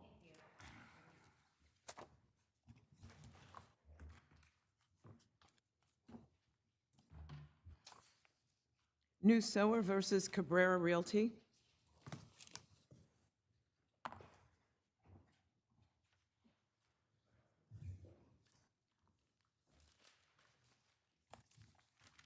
Good day, Your Honors.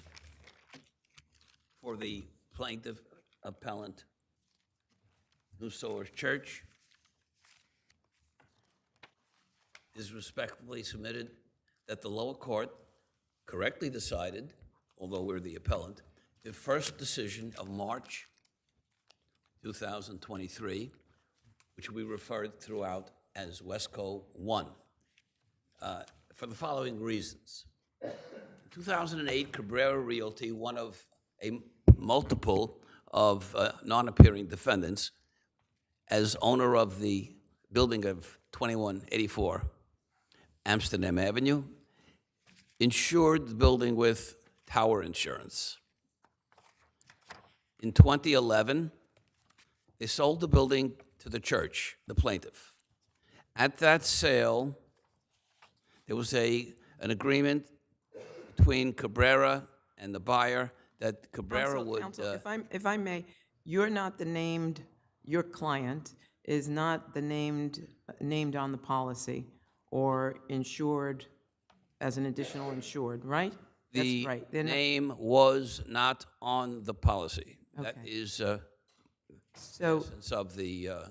You're now seeking estoppel. You want Wesco to be stopped from rescinding their policy based on the Reformation, right? Well, there were multiple of reliefs, and the court below had it right. We submit respectfully the first time.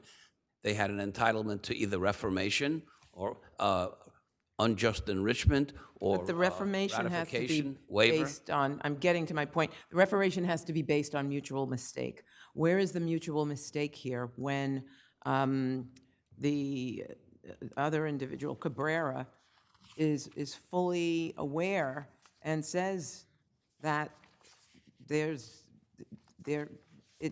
going to remain in his name, and it's in his name because he's the holder of the mortgage, and it doesn't say anything about New Sower or New Sower at all.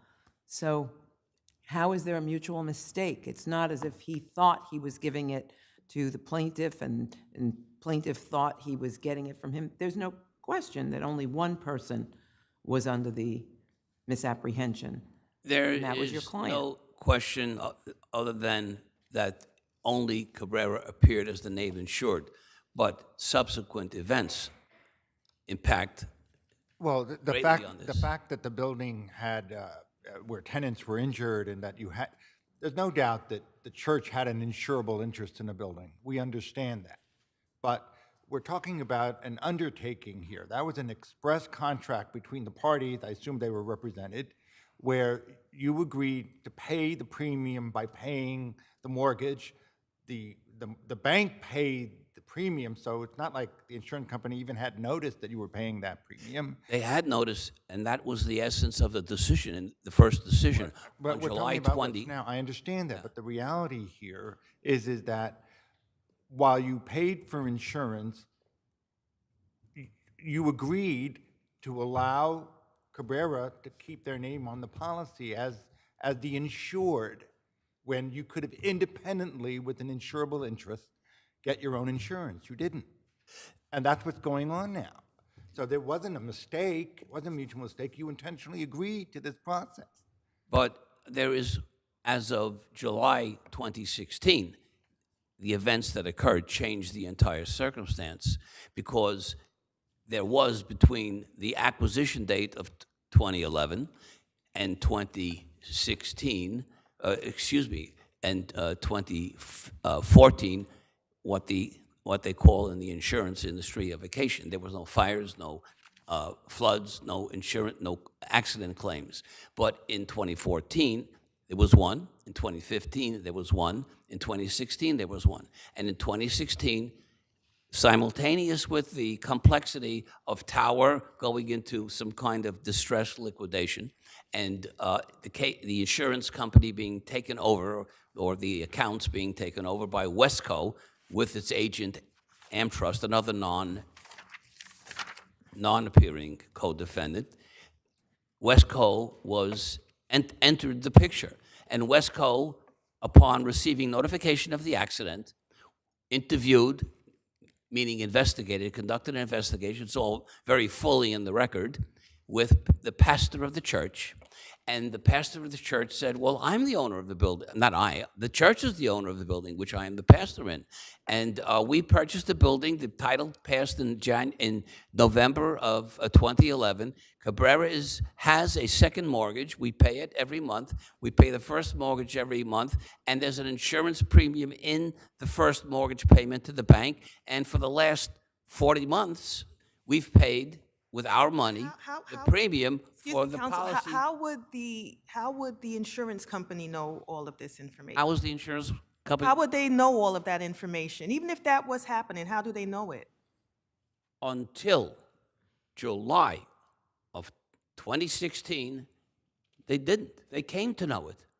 They sent an investigator, it's at length in the record, named M. Rodriguez, fully interviewed the pastor at the church, ascertained that this insurance policy, which they took over from Tower Insurance, was a building owned by the church. Cabrera was once the owner, had become... Cabrera still had a mortgage on the premises, did it not? It's, at that point in time, still had a second mortgage. Had an insurable interest. That became another complication. The court... I'm going to let you... Is that an insurable interest? Yes. Yes, it was, although the court unnecessarily ruled twice. Once it ruled that Cabrera had no insurable interest, and then in Westco 2, the October, upon a re-argument decision, ruled that, well, the only one who had an insurable interest was Cabrera. Thank you. I'm going to let you elaborate more on rebuttal. Thank you. I want to hear from... Good afternoon, Your Honors. Max Gershwire for the respondent, Wesco Insurance Company. The lower court properly found that Wesco is entitled to summary judgment based on the simple fact that New Sauer is not insured on the policy. Well-established law and the policy language itself says that when a third party buys the covered property, that does not transfer the policy to the buyer. There was a transfer option, though, the correct? buyer. Excuse me? Because the insurance company might not want to insure the buyer. Of course, exactly. So And nowhere during this whole process between 2011 and whatever did Cabrera issue a writing that would agree to the transfer, correct? That's correct. Wesco had, yes, there was never a request, and even if there were a request, it would still have to be, Wesco would have to give consent to allow. for the- So when the court granted re-argument. That was my question, the one Marty asked. Marty, that was my question. It's okay. Yeah. So are you sure, when the court granted re-argument, it disabused itself of the original notion when it volunteered estoppel or unjust enrichment, recognizing that Cabrera hadn't had an insurable interest by virtue of the mortgage? Yes, you're right. The court. And case law supports that even if they didn't actually have title to the building by virtue of having a mortgage, that gave them an insurable interest to be covered under the policy. Exactly, Your Honor. And so when, at the same time that Wesco learned through one of the claims that they got in that New Sauer had purchased the property, in that same statement by New Sauer, they were also informed that Cabrera maintained a mortgage on the property. So even once Wesco learned of the actual state of affairs, it had no reason to make any changes because It was an Cabrera, insurable- there was still insurable interest, so there was nothing wrong with continuing to issue the policy in the name of Cabrera. So that fact in and of itself has, meant nothing. And even still, since New Sauer was aware and consented all along to this arrangement, it's not as if they had any reason to rely to their detriment on the fact that Wesco continued to keep the policy in force. Except they clearly did. They clearly did. They did. Rely on the policy and think that it was in force with regard to them. Well, I don't know. They never put in an affidavit to that effect. They knew all along it was part of the original understanding with Cabrera that Cabrera would be the only named insurer in the policy. So I don't think that there was never any sort of misunderstanding. So it's not like New Sauer didn't understand what was going on in terms of what the status of the policy was. It was what they agreed to all along. Oh, they agreed to it. Did they fully understand it? I don't know. It doesn't seem that way. That may not be, but certainly Wesco did nothing to. I understand that. Right. Thank you. Thanks, sir.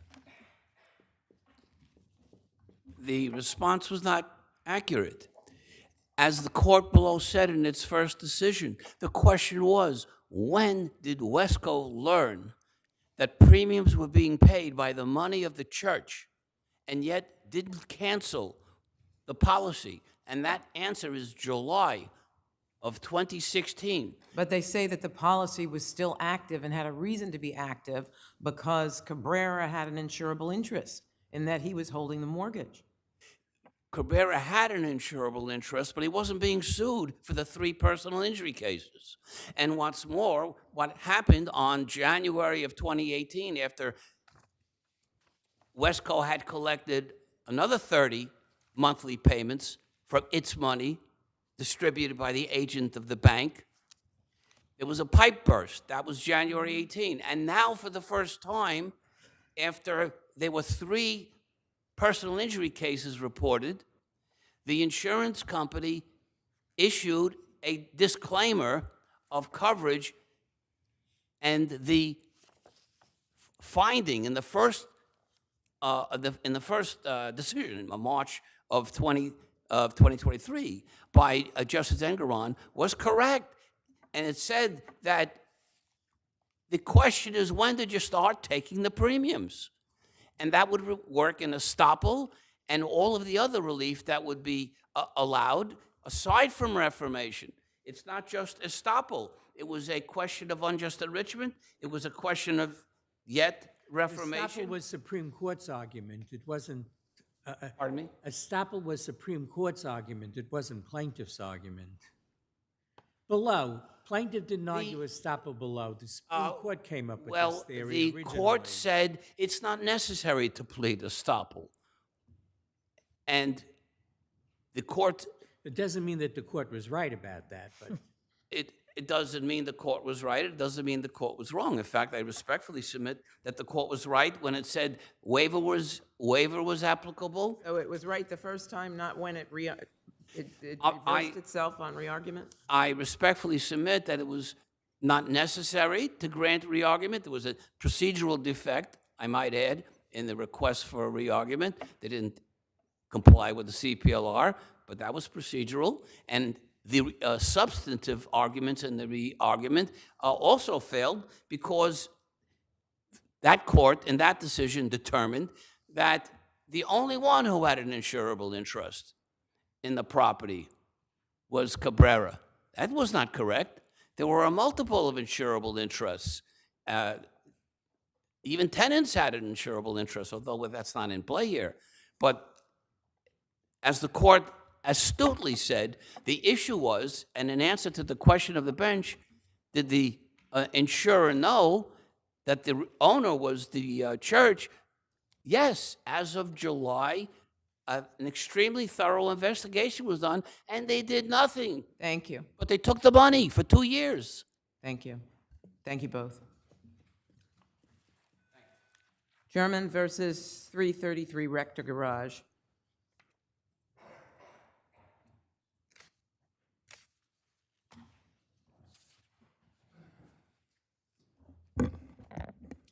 Good afternoon. May it please the court. Patrick Lawless for the Defendant Appellant Board of Managers.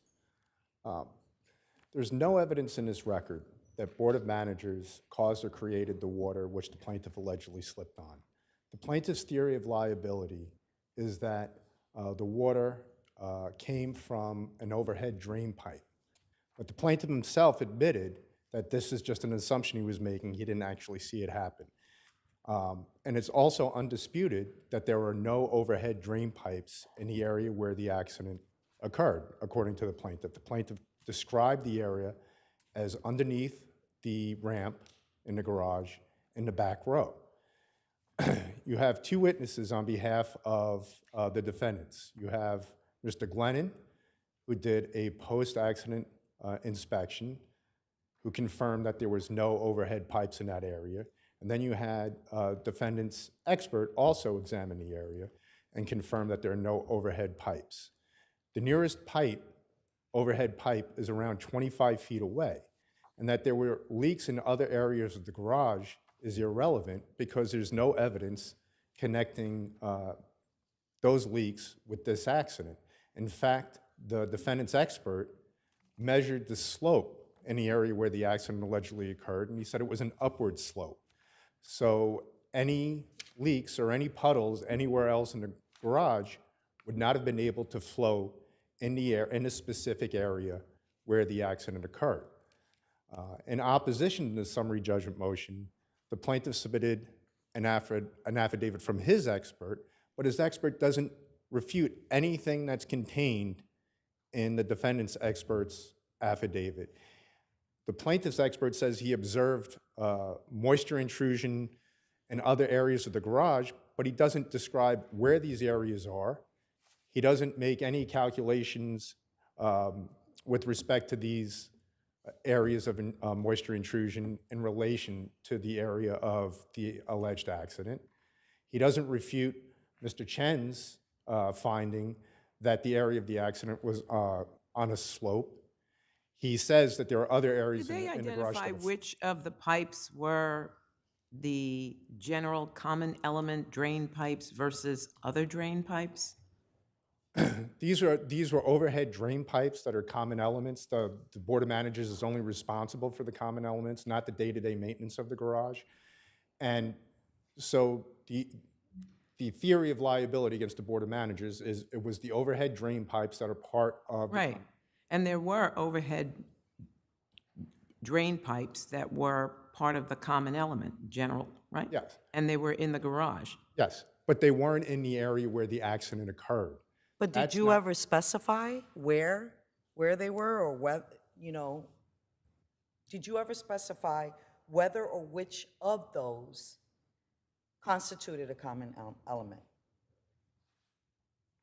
Did you in your papers ever specify which you In other did words, have it was control of? that pipe, not that pipe. It's this pipe, that pipe couldn't be. No, it's not specified, but what is specified is that there's no overhead pipes in the area where the accident occurred, and that if there were leaks in other areas of the garage, that water would not have been able to flow towards the area of the accident because it's on an upward slope. The only pipes that were observed in the area where the accident occurred was the fire sprinkler system. And Is that not, that's not a common element? No, it is, but it's not, but the expert testified that it wasn't leaking because it's highly pressurized and it wouldn't have been the type of leak that was described by the plaintiff that he'd seen in other areas. It wasn't a slow drip. It would have been a tremendous water flow coming from a pressurized pipe system. Did the plaintiff's expert in any way address the slope of the garage? He said he observed slopes in other areas that weren't up to grade, but he does not refute Mr. Chen's testimony or his affidavit with respect to the slope of the specific area where the plaintiff said that the accident occurred. He never refuted that. He said he's very vague as to what he observed in the garage. He doesn't say exactly where this area was and where it was in relation to the location of the alleged accident. Unless you have any questions, I'll just reserve it for my rebuttal.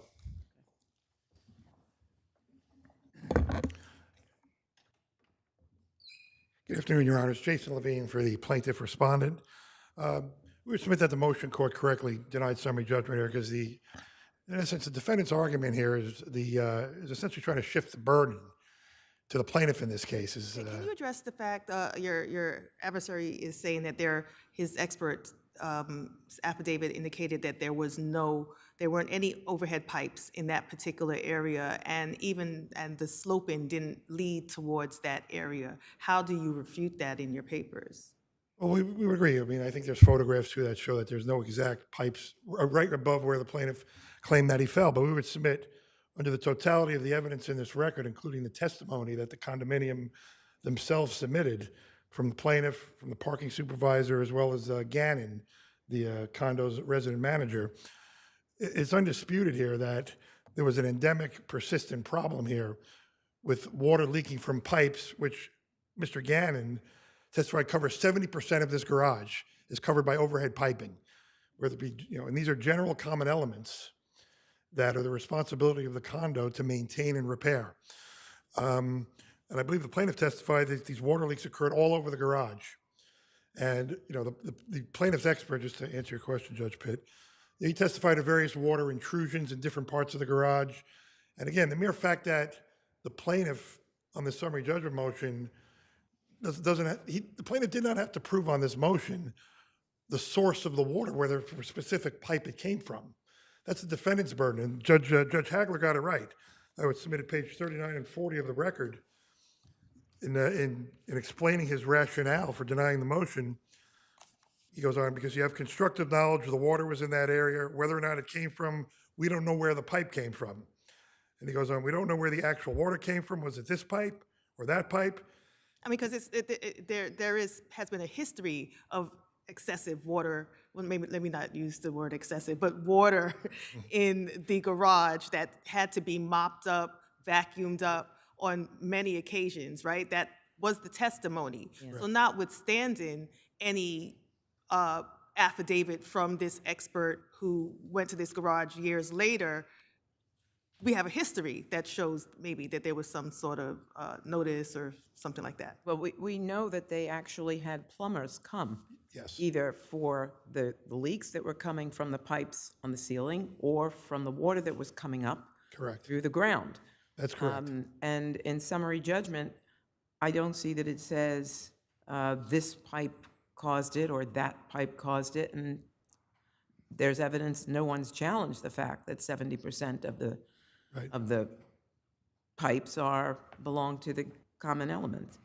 I agree with that, Your Honor. And again, as I started out, counsel's argument really it goes to what the plaintiff's burden would be at trial. Perhaps the plaintiff at that point, when we get to the trial, would need to convince the jury about the source of this water and maybe where it contained, did it in fact come from these pipes, the overhead pipes that the condo is admittedly responsible for its maintenance and given repair. the complaints by plaintiff, by the garage manager, all the different players here, it's not just caused and created, it's actual and/or constructive notice of a recurring condition, correct? That's correct. That's correct. You don't even really need caused and created to get to a jury. I would agree with that, Your Honor, yes. Unless the court has any questions, I'll rest on the arguments in our brief. Thank you.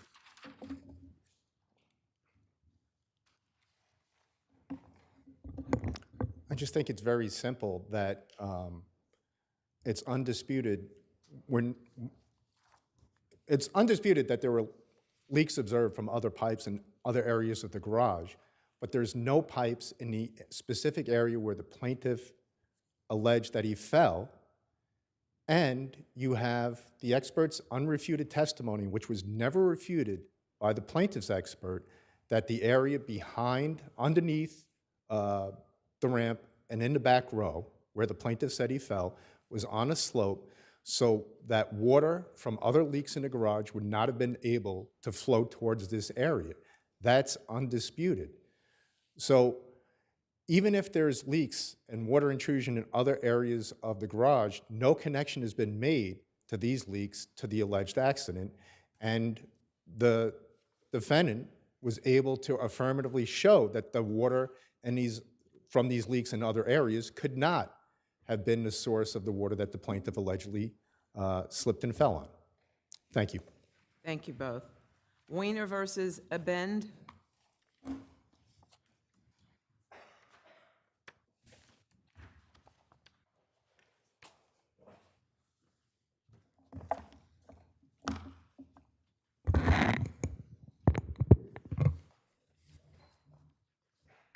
Good afternoon.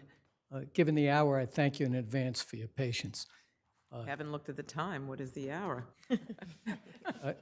Notwithstanding the smoke in this case, what this case really involves is the defendant asking this court to hold that the plaintiff's husband can give away millions of dollars of the wife's assets without the wife having agreed to it. There's a description in the memorandum of law by the defendant that doesn't match up with the affidavit. The affidavit is perhaps the most, other than the promissory note, the most important exhibit in this record. At page 50 of the record, 4 times, not less than 4 times, did the defendant say that his discussion was with the husband. You cannot find in his affidavit anywhere where he puts words in the mouth of the plaintiff or cites conduct by the plaintiff. At page 55 of the record, he says, I was promised by David Rosenholtz that I would never be expected to repay the money. That's his statement. At page 54 of the record, he says, but Mr. Rosenholtz assured me that the money was a gift, that there were no strings attached, so I agreed. On the same page, at 54, he says, Mr. Jacobs, along with Mr. Rosenholtz, advised me to sign the note, along with the other closing papers. And at page 53 of the record, he says, I had a conversation with Mr. Rosenholtz regarding the fact that I felt uncomfortable taking the money from them. And he understands and appreciated my position, but he insisted we could give it now or it's our pleasure.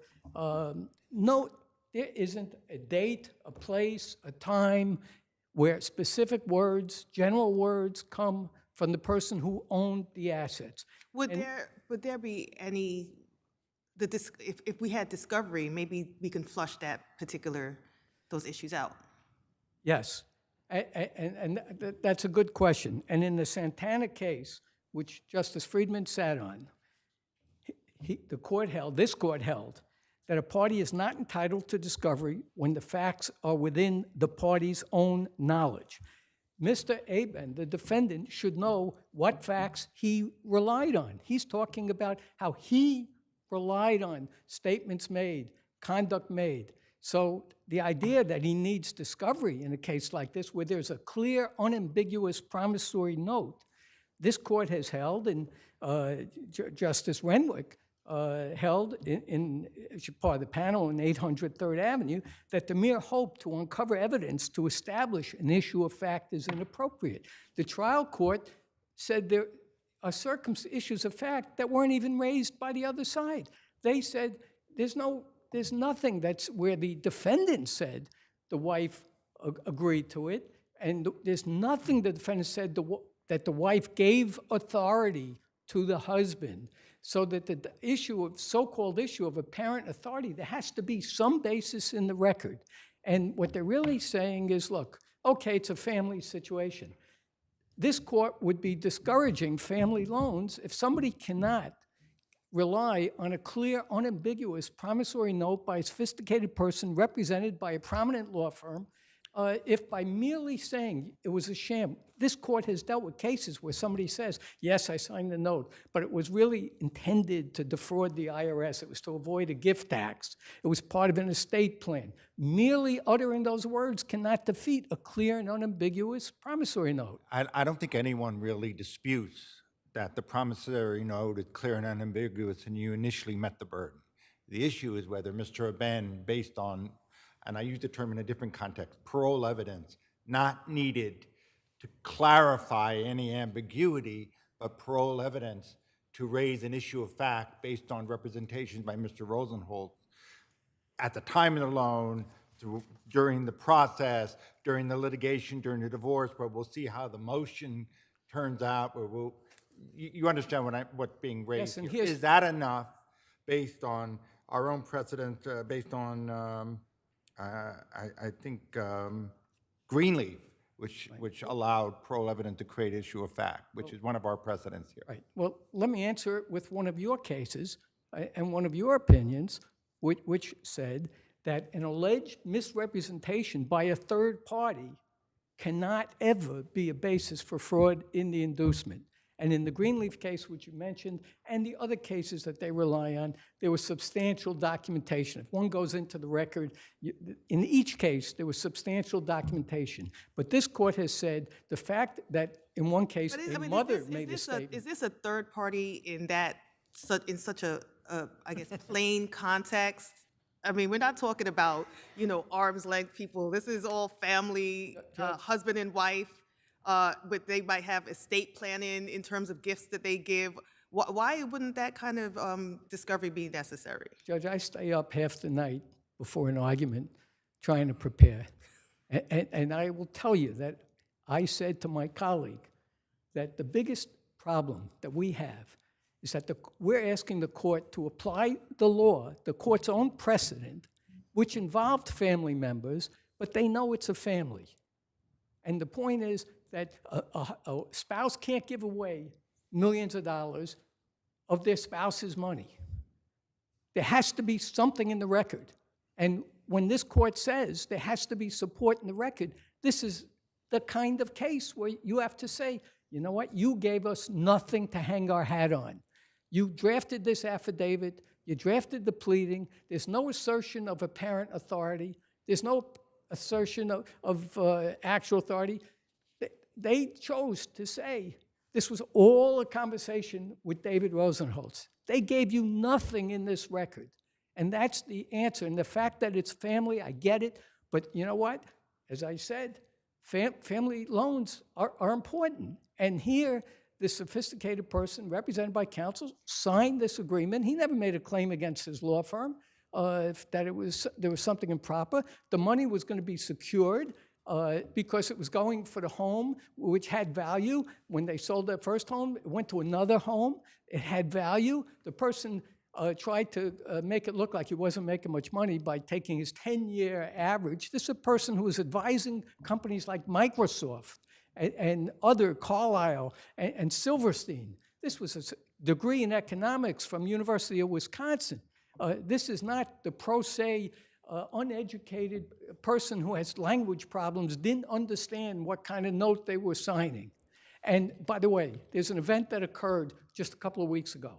The trial court dismissed every single counterclaim, every single cross-claim, and it said fraud was dismissed on based on statute of limitations, fraud in the inducement was dismissed on fraud on statute of limitations, and the court said something very important. Well, that's outside of the record. The court can take judicial notice within the first department, and the court's words were that Mr. Abend apparently took the money because he wanted to live in a luxury home in Connecticut. That's what the trial court said. Well, not part of the record, but thank you. But the court, I'm asking that the court take judicial notice, and of course my adversary has a copy, and if for the convenience of the court, I'm happy to hand it up to the clerk right now. We happen to have a copy if that's permissible. Thank you. May I do that?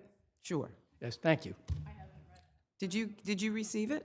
I did not receive it. Oh. I was aware that the motion. Then don't hand it up. Thank you. Why don't you step up to the podium? To be clear, that's a motion to dismiss.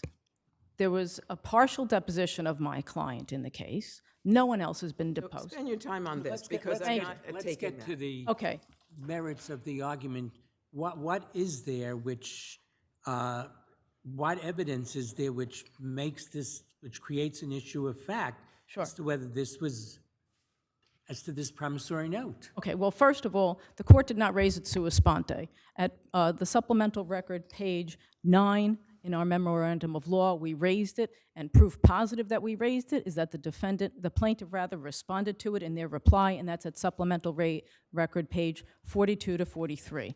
With respect to the authority here, which has been the big issue, my client in his affidavit explained in detail what led up to this. Yes, he was educated, he was sophisticated, he understood that this was significant. Beginning at page 53 of the record, he says when they first started looking at homes, they started in West. Is there any evidence coming from a source other than Rosenholz? Other than, well, the conduct of the plaintiff. The conduct of the plaintiff. You have the fact that the plaintiff offered money. She acknowledges that, but And she takes back a promissory note. She does, but if I may, Your Honor, she offers money. She does not attend the closing where my client is presented with the note. That's when Rosenholz makes the representations. This is a gift. He speaks in terms of the plural. It's our pleasure. You can have it now or... Is it your position that his position as husband is what gives him this apparent authority? Well, is that the position? No, it is not just that. What else is there then? You have plaintiff's reply affidavit, page 70, paragraph 5, where she goes on and discusses how David and I were generous to the kids over the years. David and I paid the tuition and I'm sorry. they paid these expenses. So she speaks jointly in those terms. But David and I didn't sign the promissory note. That we can't. That's not disputed, right? I'm sorry? The promissory note was just her. That's correct, but I'm just pointing to evidence that historically it was the two of them. That she meant for this money to be a gift, but yet at the time of giving the money, she took back a promissory note. She did, but my client, being educated, was scared and concerned about this. He repeated in his affidavit that they could not have afforded to buy that home if the money was not a gift. At the time that they purchased this home in Westport, a $3 million home, a $2.9 million note/gift. So why doesn't he say, look, I need to have this as a gift. Why are you asking me to sign a promissory note? Well, he doesn't say that these are family members. That's the difference. This is not It's family members. Say, look, if you mean for me to have to pay this back this money, I can't afford this house and I can't buy it. So why? But he said that. I'm sorry, Your Honor. He said that, and he was told that this is simply for estate planning purposes. Do you know there could be no intention that they could ever repay this note? Who told them that it's for estate planning purposes? I'm sorry, Your Honor? Who told them that it's for estate planning purposes? Oh, Mr. Rosenholz, to be clear. However, look at the terms of the note. The interest payment in the first year was $179,000. My client's salary at that time was $253,000 gross income. There was no way he was paying it back. And they've called these terms generous. By the time the 5-year balloon payment was due in November 2017, when they sold the Westport home and were buying the Park Avenue home, he was indebted to them for the interest of $1 million. And what does plaintiff do when they decide they're selling the Westport home? Does she ask for the interest payment? Does she say, because the payment is due then, you need to pay me these funds, you shouldn't be moving into Park Avenue? No, they decide they're moving into a Park Avenue home, and they need to show even more assets on their application for the building. So the family gifts Ruth $3 million in income-generating property to satisfy the building owners that they can own in that building. That application, as my client states, was reviewed by the plaintiff and Rosenholz, and that application showed that they had no debt at the time. So plaintiff's conduct over the years of not only not making a demand for payment, but at the time that she should have requested the interest, they gifted the parties even more money. And there was no, and there could be no intention that there be. You're saying she put in an application, they put in an application for the apartment showing that there was no debt. Who signed that application? Ruth, Randy and Ruth, but my client averred that. Not the plaintiff. I'm sorry? But not the plaintiff. No, but she reviewed it. My client testified by his affidavit that she had reviewed it And again, no claim was made. Again, this is at the same time that the interest payment is due, $1 million for somebody who at 5 years earlier was making $250,000 and whose average earnings were $400,000. Although the defendant, Ruth, has argued that my client's salary in 2022 was $890,000. That doesn't disprove my client's statement that his average earnings over that period of time was $400,000. This was a gift. There was never an intention to be repaid. It could never be repaid based on the income earned by these parties. I see my time has expired. Thank you. I rest my Thank you.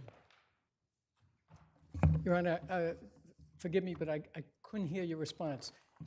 May I hand up the copies to my emissary? No, counsel objected, and under the Okay, circumstances, no. That's fine.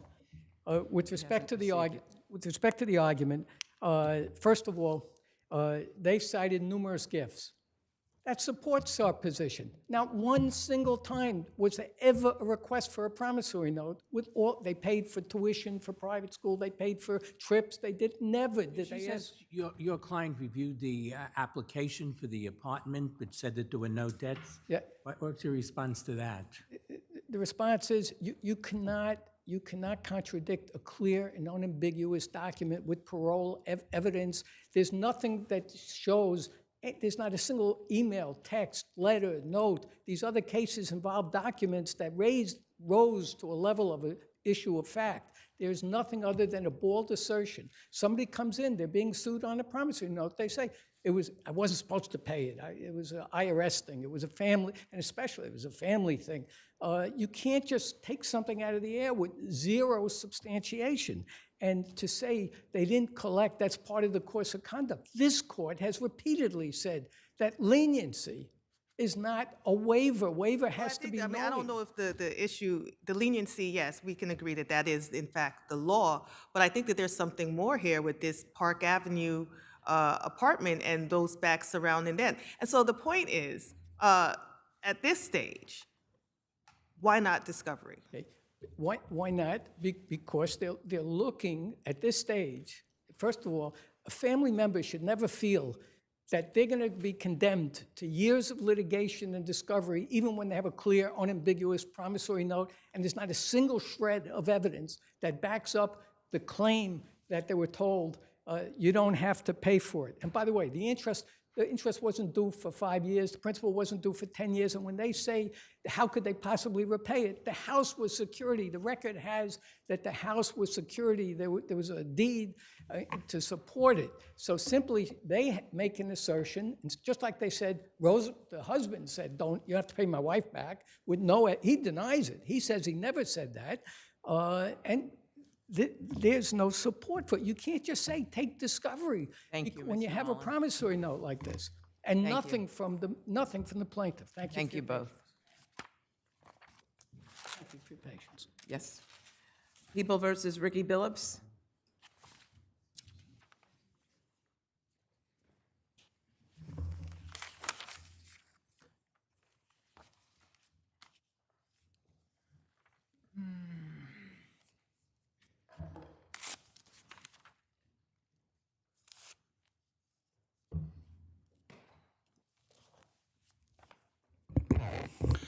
Good afternoon, Your Honor. Stephen Strother from the Office of the Appellate Defender on behalf of Ricky Billups.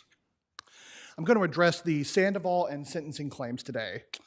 On the Sandoval claim, it's pretty straightforward. The underlying facts of a remote adolescent time drug conviction in a case that doesn't involve drugs and where Mr. Billups isn't raising an agency defense, which is typically when these become relevant, is pretty much only a way for the prosecution to paint Mr. Billups as a drug dealer. It's not really relevant to credibility in any meaningful way. When it comes to the robbery conviction, there was a compromise proposed by defense, call it just a felony, as opposed to the same exact crime he's on trial for, which invariably raises a propensity defense. The point here is that there's significant prejudice, and the convictions he was allowed to be asked about. So what was he allowed to be asked about the youthful offender adjudication? What questions were going to be permitted if he testified? About, there's some dispute about whether he's allowed to be, whether they're going to ask him about the actual fact of the adjudication, but I'll just say that I think it's just So the that was about underlying underlying facts. facts. What underlying facts were the people going to be able to ask about if he testified? That he was arrested in possession of 15 bags of crack cocaine and that he admitted to the police that he intended to sell them. And the fact that he admitted his intent to sell to the police seems to cut against the idea that that it's about his credibility, because he's forthcoming not even about the fact that he possessed them, but about the intent to sell element of the crime, which is pretty straightforward. My point being, doesn't really go to credibility. This isn't a drug case. It's not about an agency defense. That's usually when it's found to be relevant to credibility in almost all cases. So we think it should be reversed there. On the sentencing point, I want to raise 2 points. I recognize and I admit that this court already decided the Brown issue in Mr. Moses' appeal. Nonetheless, we argue that the court decided it wrongly. This court is the only court in this state that allows consecutive sentencing under the facts presented here. The Brown language is pretty straightforward. When the consecutive sentencing is only permissible when someone has possessed a firearm before forming the intent to cause a crime with that weapon. Here, at sentencing, page 28 of the sentencing, the prosecution conceded that the evidence in this case shows that the gun was possessed solely for the purpose of committing this crime. They obtained the gun and used it for this crime. That is on all fours with Brown's statement that if someone possessed a gun after they formed the intent to commit the top crime, you can impose consecutive sentencing. So in this case is, because of the prosecution's concession, they've conceded the Brown point. And again, I want to make the point that the reason I think this court's wrong, every other court bars consecutive sentencing under these facts. This is the only one that allows it. So I think this court should go reverse its prior decision and get in line with the rest of the state. Now, on the interest of justice, Let me ask you just a question about that. Yes. In terms of the case that you're saying that this court should reverse themselves, what did the Court of Appeals say about that decision? Leave was denied. Okay. Which is not an affirmance, it's just a denial of leave. It's not reviewing it either, right? They didn't That's correct. I don't disagree with you, it's not reviewed. Okay. But my point is that I do believe this court's an outlier on this issue. Now, on the interest of justice point, we're asking this court to do what it did for Mr. Moses and run the sentences concurrent so that it's 25 to life. Is Mr. Moses in the same position in terms of the acts committed as in the other case? No, they're not. Billups? We're not going to argue they're exactly the same. We understand Mr. Billups is alleged to be the one that fired the gun. We want to make the point Not that just fired the gun. Fired the gun 4 times. Yes. Fired the gun even though he was, his argument was he defended himself or he tried to, whatever. The idea was no one's supposed to shoot the gun because the person wasn't supposed to be aggressive. I understand it was a different person. Yes. But he said, he had a gun to presumably a knife, or maybe the knife didn't even come out. I don't know. But he shot 4 times. he did fire the gun. We're not disputing Not fire the gun. We know the gun was fired. It's the way, the comments he made about firing the gun and the number of times he fired the gun. Is that not a basis to consider additional? I don't think it's anywhere near a basis. Given that under the law, Mr. Moses and Mr. Billups are equally culpable, that is not a basis for 15 additional years in prison before seeing a parole board. Especially given that Mr. Moses was, of course, the person who reached out to Mr. Jordan to plan this crime. He is the person who asked for it to happen. He has a much longer criminal record than Mr. Billups. He fled the jurisdiction and gave numerous false names in an attempt to avoid arrest, something Mr. Billups didn't do.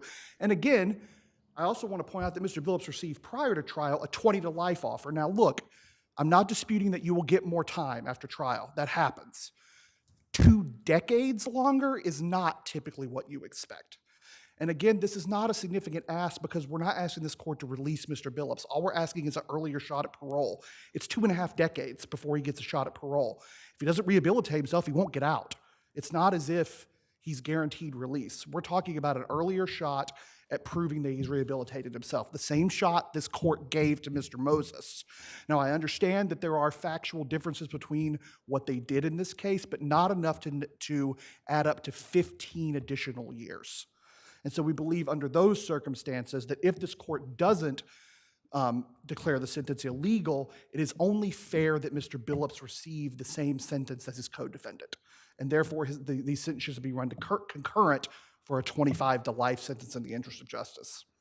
If there are no further questions, thank you, Your Honor.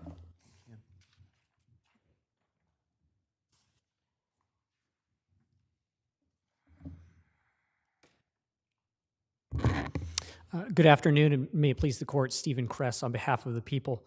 So first, with respect to the Sandoval issue, I will just point out that it is largely unpreserved. The only argument that was made below had to do with the remoteness of the youthful offender adjudication, and the other arguments that have made were not made below.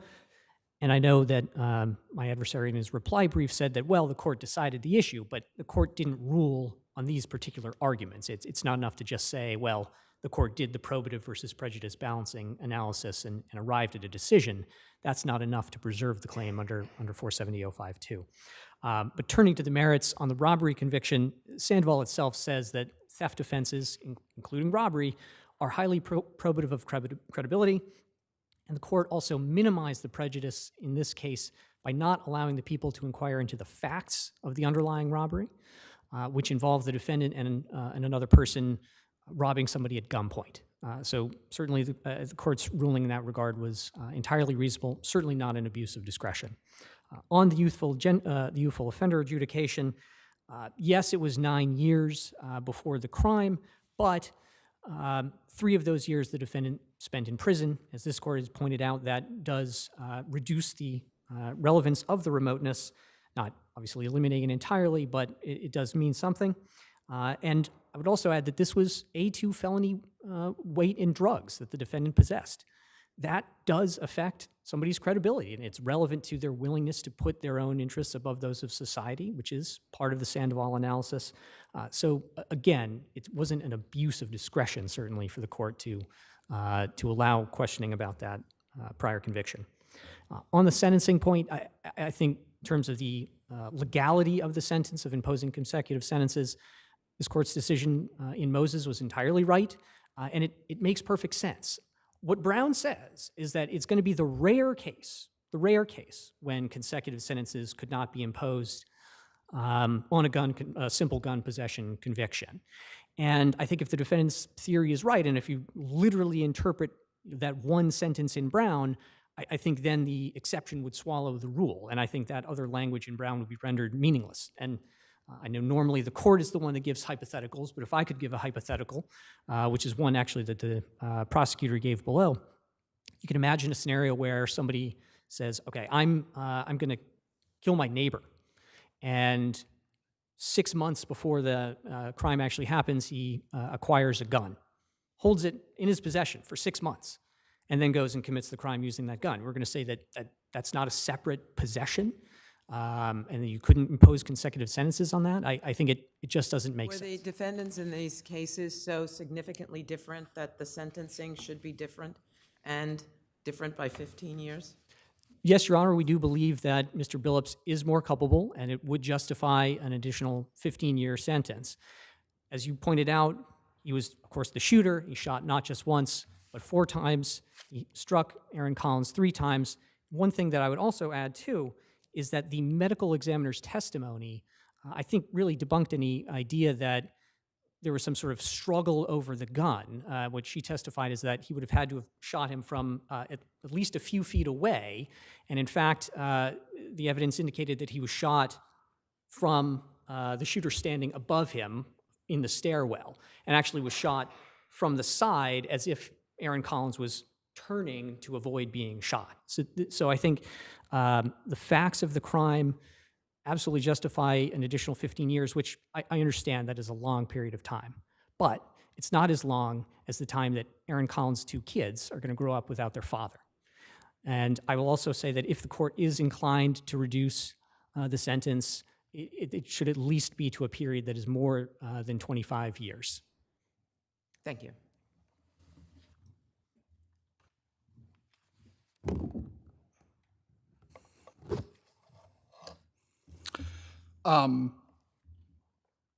While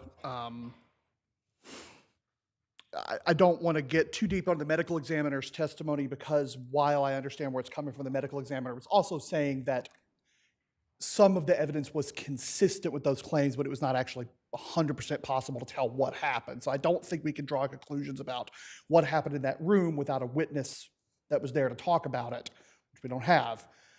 I do want to say that the maximum sentence for murder in the second degree is 25 to life. That is the maximum sentence for murder in the second degree. So Mr. Billups convicted of felony murder. If his court reduces to 25 to life, he's still getting the maximum sentence for the crime that he committed. It's not as if he's getting any windfall in that regard.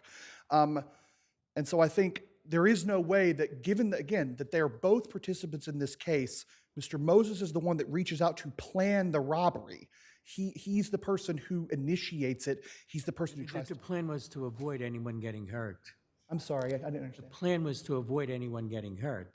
That was initially the plan. That's why Mr. Billups, I believe, initially removed the bullet from the chamber. The idea was that Mr. Collins, the Sean Collins, not Aaron Collins, wouldn't resist. Someone else showed up. Again, something obviously went very wrong in that room, and I'm not trying to take away from what Mr. Billups did. I'm not. I'm saying that it doesn't deserve an additional 15 years in prison, given that he and Mr. Moses were both, under the evidence in this case, willing participants in this situation. It's not as if, Mr. Moses came out of the building expressing a lot of remorse about what happened. They're both culpable here. Under the law, they're equally culpable. 15 years is a long time. I also want to correct one thing I said earlier in response to Your Honor's question about what the Court of Appeals did with the Brown ruling in Mr. Moses' case. I don't actually think leave was requested on the sentencing issue because this Then court— it's still good law. Because this court reduced the sentence in the interest of justice. Then it's still good law? So in that sense, it's still good law. I'm just saying there was no decision from the Court of Appeals on that ruling. So I misspoke. Thank you all very much. Thank you. Thank you both. Turner Towers versus Canarsi.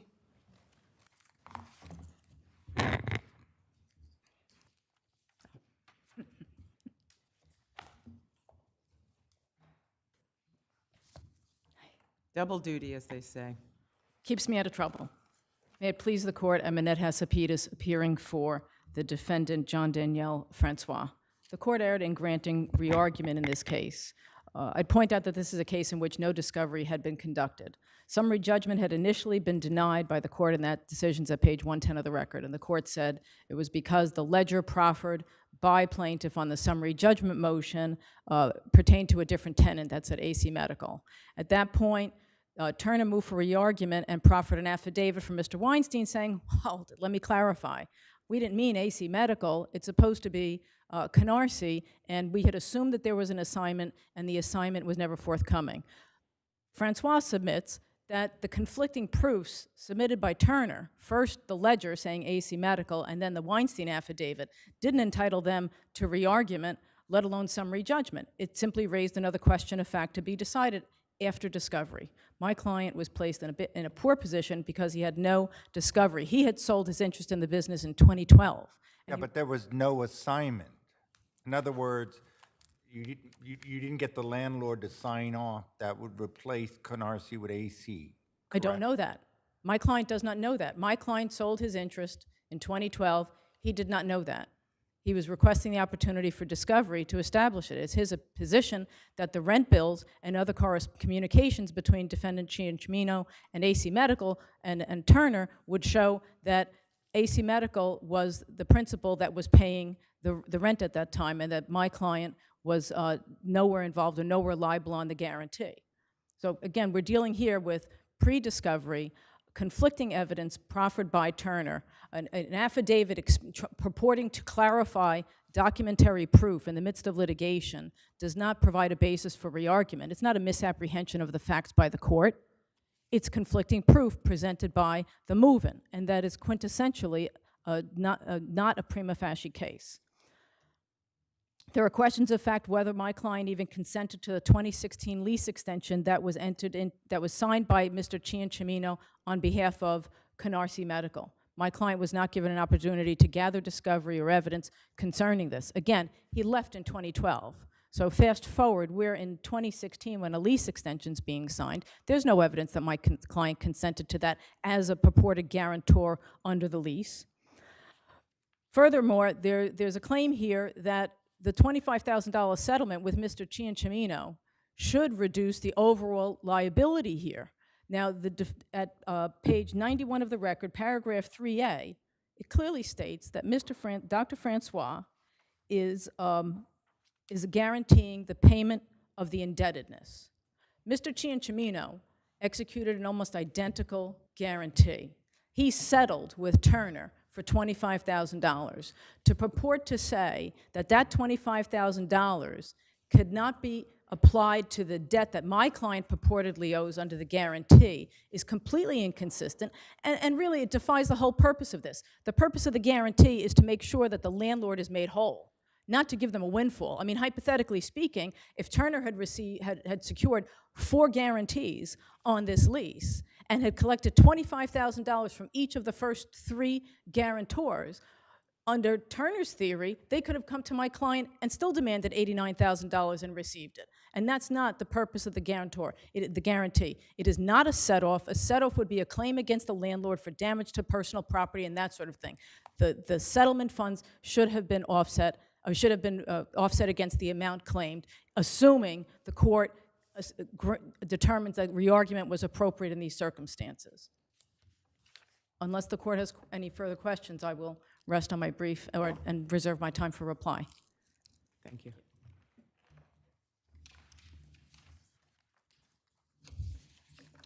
May it please the court. My name is Mark Monti. I'm with Axelrod, Fingerhut, and Dennis. We represent the respondent in this case. Counsel raised a couple of interesting points. Whether or not there was an assignment doesn't affect the guarantee. The guarantee was absolute. It had not been terminated. Why shouldn't there be an entitlement to a $25,000 credit for what's paid by the other guarantor? Because the language of the guarantee itself does not permit an offset, and regardless of what counsel represents it to be, that would be an offset. Anybody contributing money, any diminution of the underlying debt, the guarantor is absolutely obligated under the terms of the agreement, and it's spelled out as such. And there has been no evidence presented, not even an argument, that the guarantee was ever terminated. The mere fact that there is a second guarantee in place, there can be 5 guarantees, 10 guarantees. That guarantee is in place, and the appellant is obligated under it. He's made no effort there's no evidence that he even addressed the idea of terminating the guarantee. The argument that he sold his business, this is entirely outside the scope of the guarantee relationship with the respondent. The appellant may have sold his business, maybe he didn't sell his business. There is no assignment. We know there's no assignment. That's not a point of conjecture. It's just that would have been raised on the motions. And in fact, the motions themselves, the opposition to the motion, there was no statement or counterstatement of material fact, and there was no affidavit. When you're talking about whether there's a credit for the $25,000, you're referring to paragraph 4C, right? Yes. And so let's just see what it says. Shall not be affected by any of the following, all of which guarantor hereby waives, and then it goes on to 7, any release, settlement, composition, adjustment, compromise, replacement, cancellation, discharge, assignment, sale, exchange, conversion, participation, or other transfer disposition of any obligation of lessee or of any collateral thereof.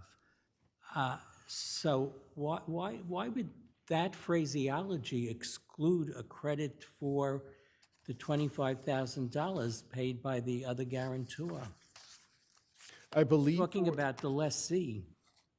Okay, I believe, first of all, the question being raised is the appellant even the lessee at this point? They're arguing that he's not the lessee, that it's in fact this entity, AC Medical, okay? But the other terms in C, in 4C, do not permit that offset. Why does that language, and that's the language that you rely upon, right? That and 4A.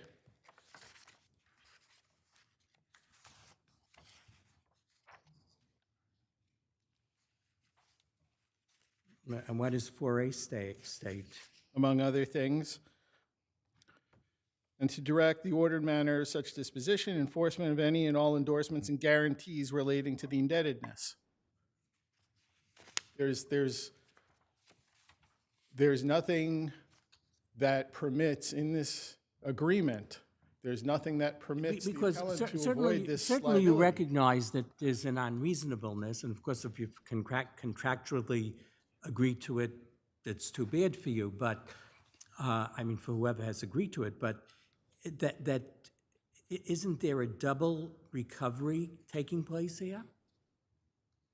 It's that, first of all, that is under the analysis of this agreement. I don't think that's a relevant point.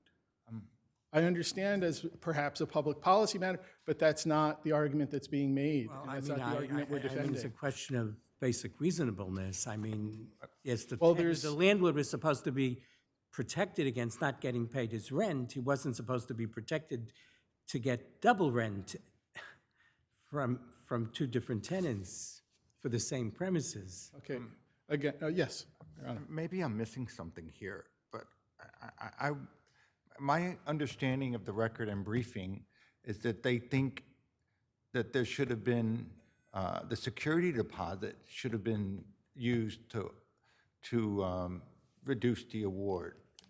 Just bear with me, and that a security deposit is not an offset, and paragraph 4 precludes offsetting. So I think that's what's being sought here, if we were to affirm the judgment, correct?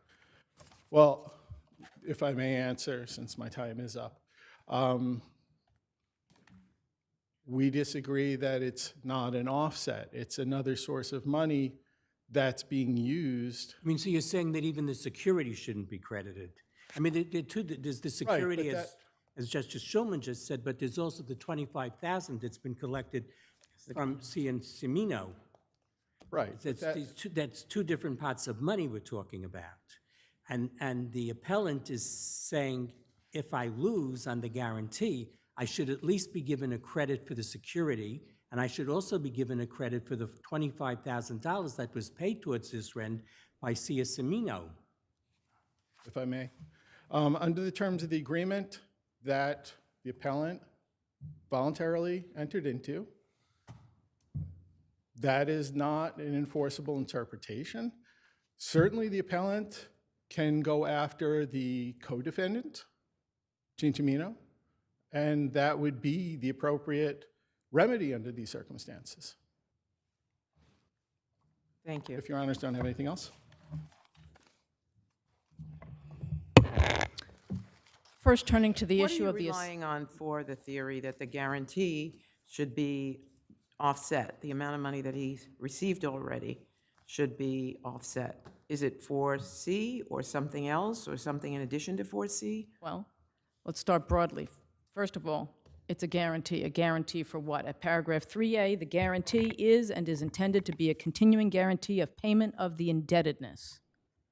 That's what it is. It's an indebtedness. The other language that counsel is referring to refers to an effort by a tenant to essentially assert a counterclaim against the landlord or to reduce things. You know, I didn't have electricity for 3 days or something along those lines. It is not to reduce, to prohibit the use or application of rent, essentially the $25,000 paid by the co-defendant, or the security deposit. The security deposit is used for the landlord's purposes when rent is not paid. So to say that the landlord can use it, but it cannot be applied to reduce the guarantor's liability is incorrect. If I may, Judge Shulman, referring to the assignment issue, and everyone's talking about how there was no assignment, I refer the court to page 158 of the record where counsel in his affirmation in opposition raises the argument that, again, could have been better corroborated had there been discovery, but he raises the argument that the tenant ledger shows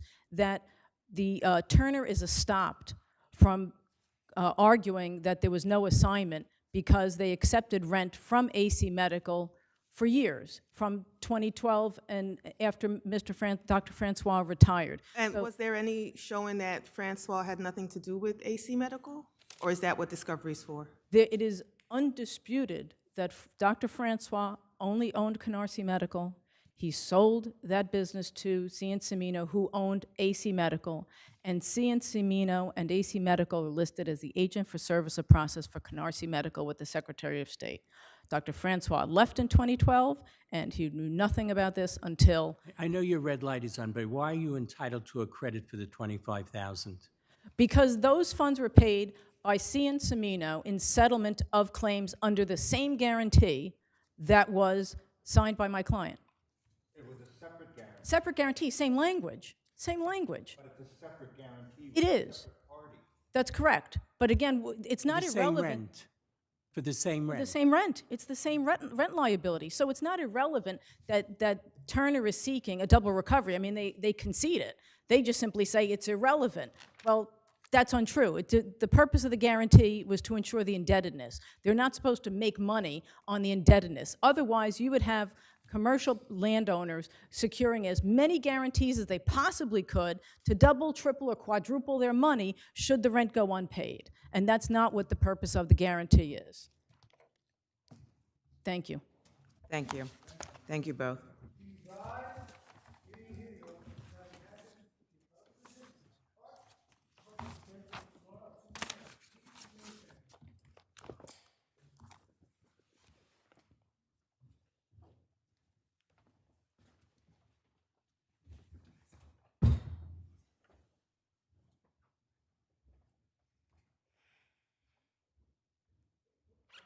Thank you.